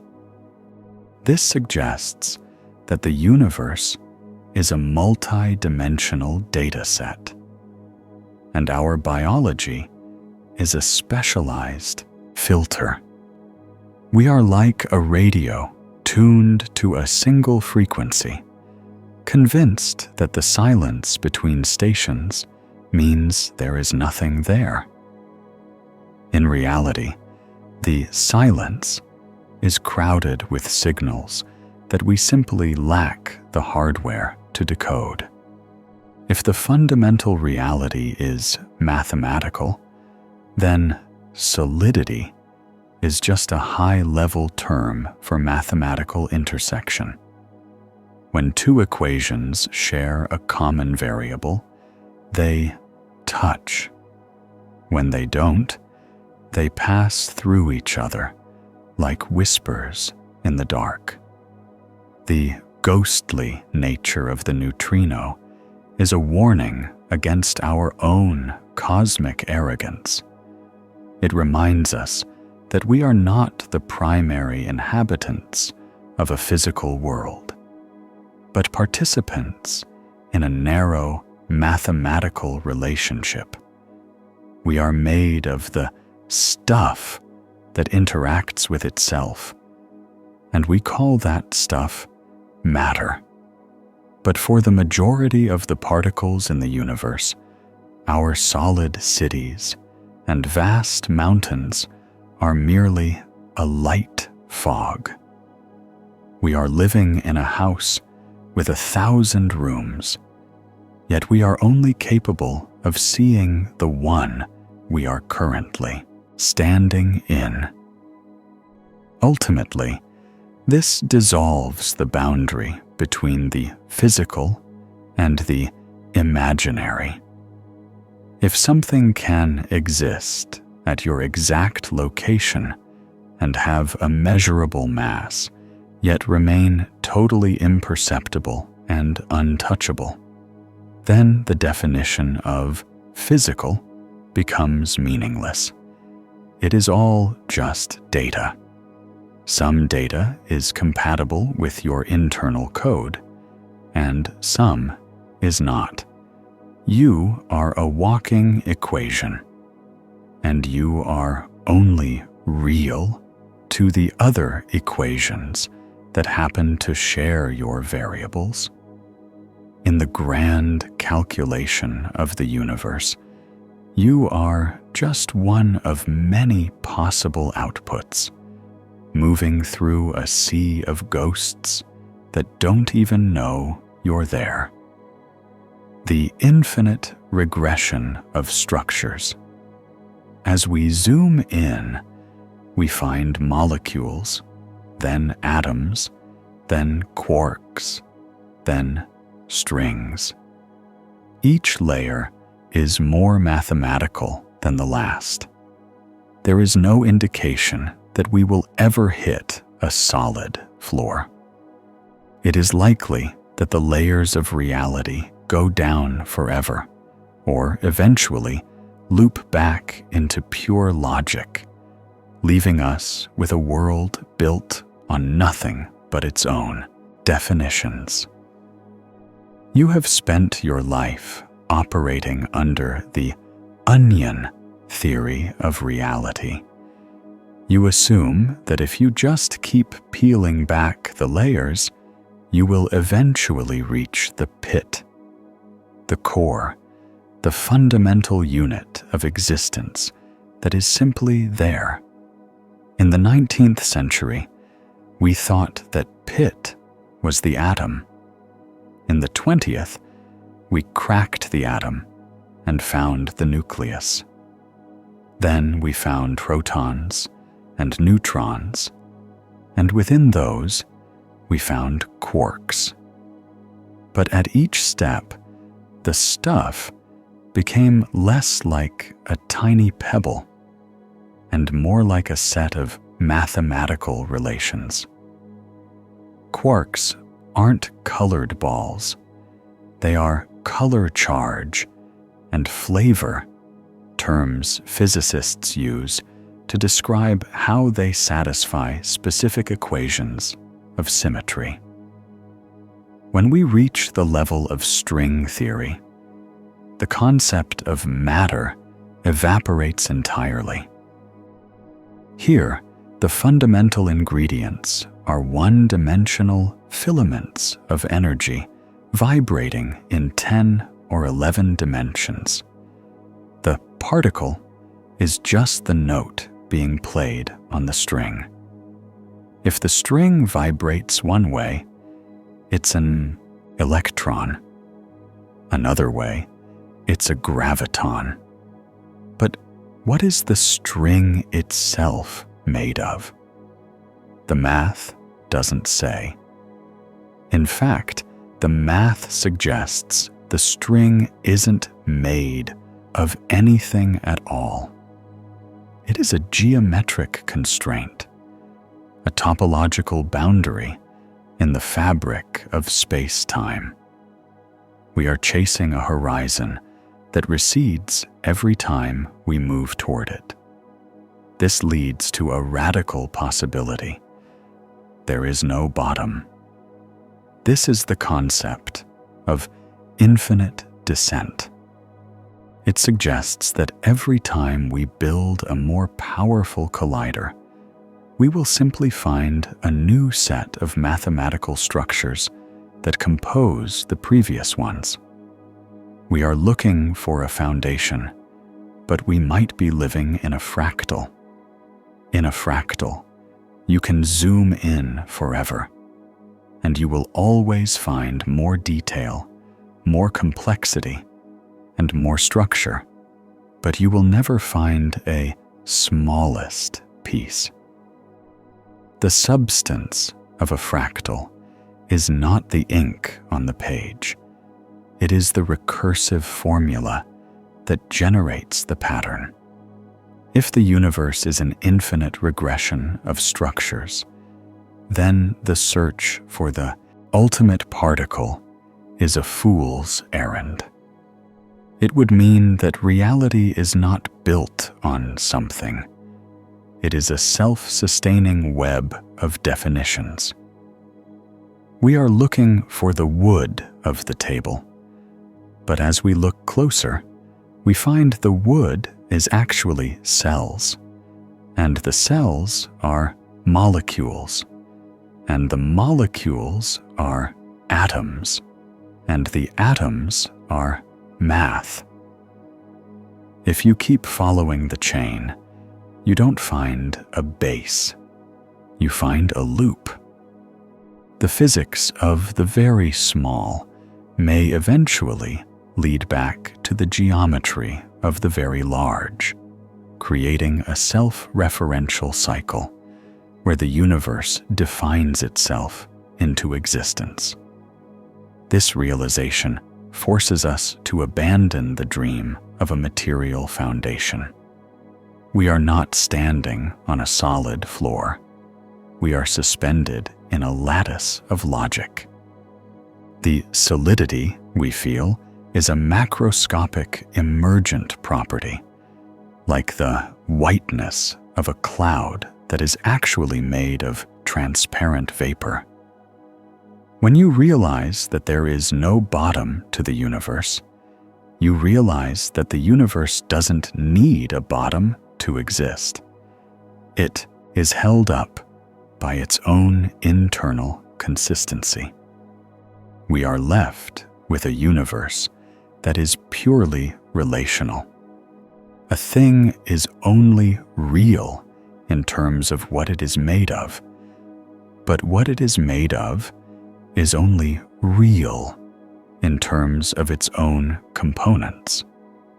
If this chain never ends, then thingness is an illusion. There are no things, only layers of organization. We are not inhabitants of a material world. We are patterns within patterns within patterns, existing in a boundless recursion of mathematical truth. The silence of the cosmic background. The cosmic microwave background radiation is the oldest light in the universe. It shows us the seeds of everything that exists, mapped out in tiny temperature fluctuations. These fluctuations follow a Gaussian distribution, a purely statistical pattern. Our entire history, every war and every love, began as a random fluctuation in a probability distribution. When you look at the modeled map of the CMB, you are looking at the echo of the Big Bang, a snapshot of the universe when it was only 380,000 years old. At that moment, the universe cooled enough for light to finally travel through space without being instantly scattered by a thick soup of plasma. What we see in this light are tiny anisotropies, spots that are a fraction of a degree warmer or cooler than the average. To a human observer, these look like organic, random clumps. But to a physicist, they are the visual representation of a power spectrum.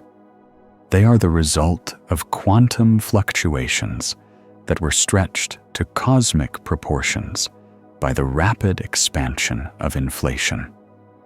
These spots are the blueprints for the large-scale structure of the universe.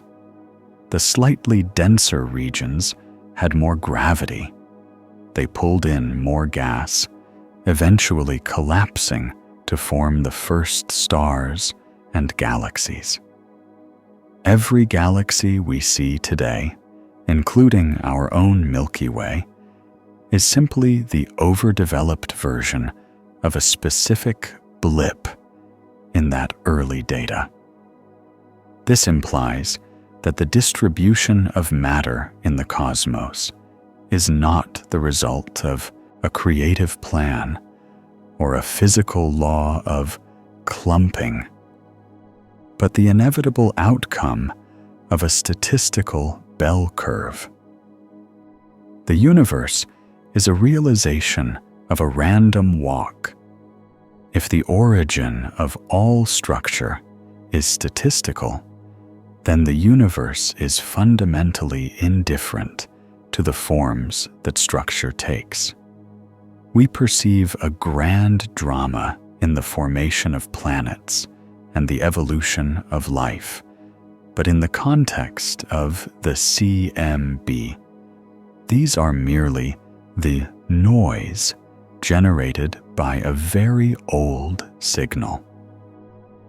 The math dictates that in a Gaussian distribution, certain fluctuations are inevitable. If you run the calculation long enough, you will eventually get a cluster of matter dense enough to support a sun, and eventually a brain. We are not an exception to the rules of the vacuum. We are a predictable statistical outlier.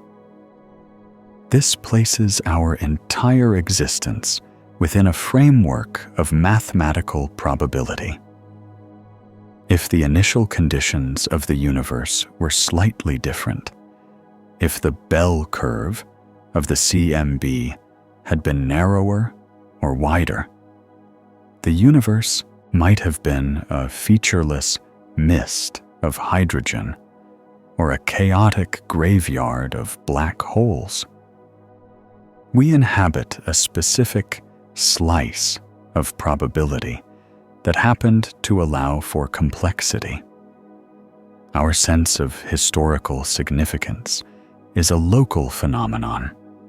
From the perspective of the cosmic background, the rise and fall of civilizations is just a minor adjustment in the entropy of a localized density peak.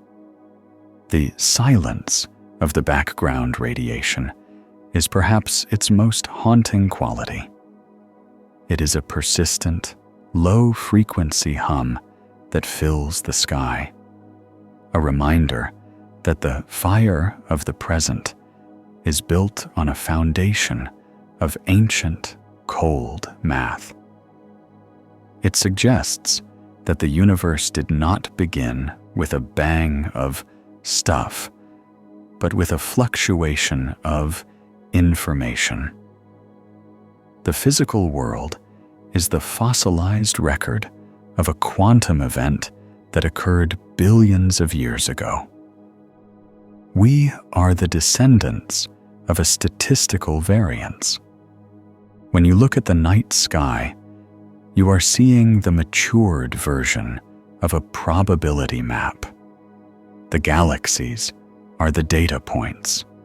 The voids are the gaps in the distribution. We are the way the math of the early universe has finally found a way to look back at itself and measure its own standard deviation.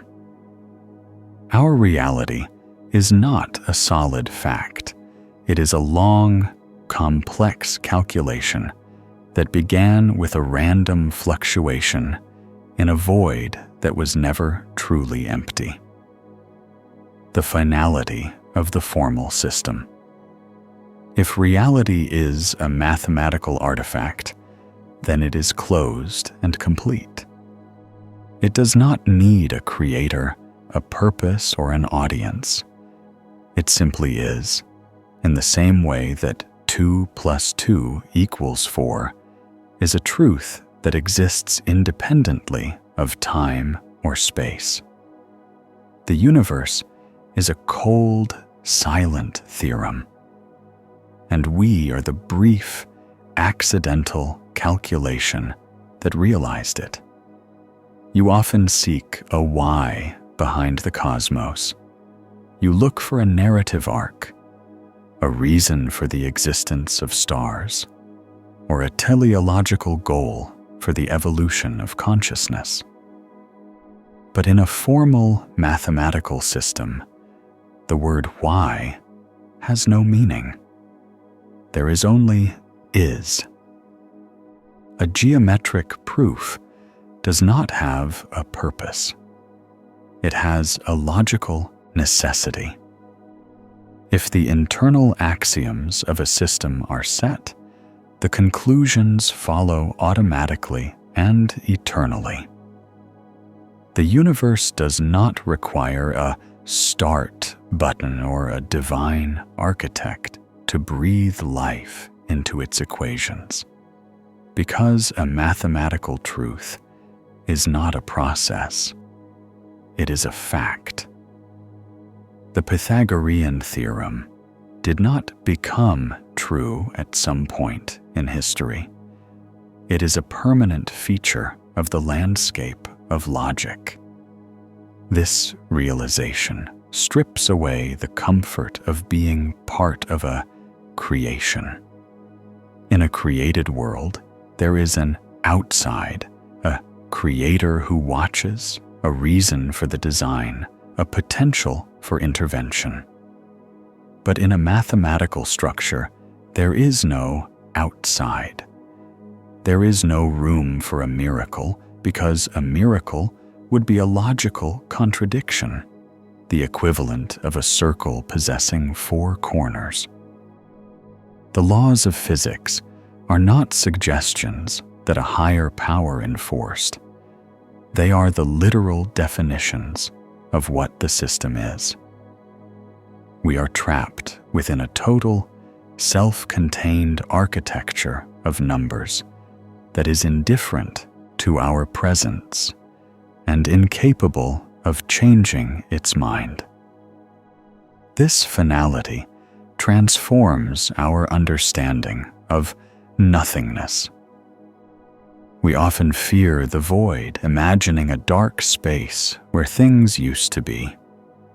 But if reality is math, the only true nothingness is a logical impossibility. Anything that can be defined consistently exists within the space of all possible mathematics.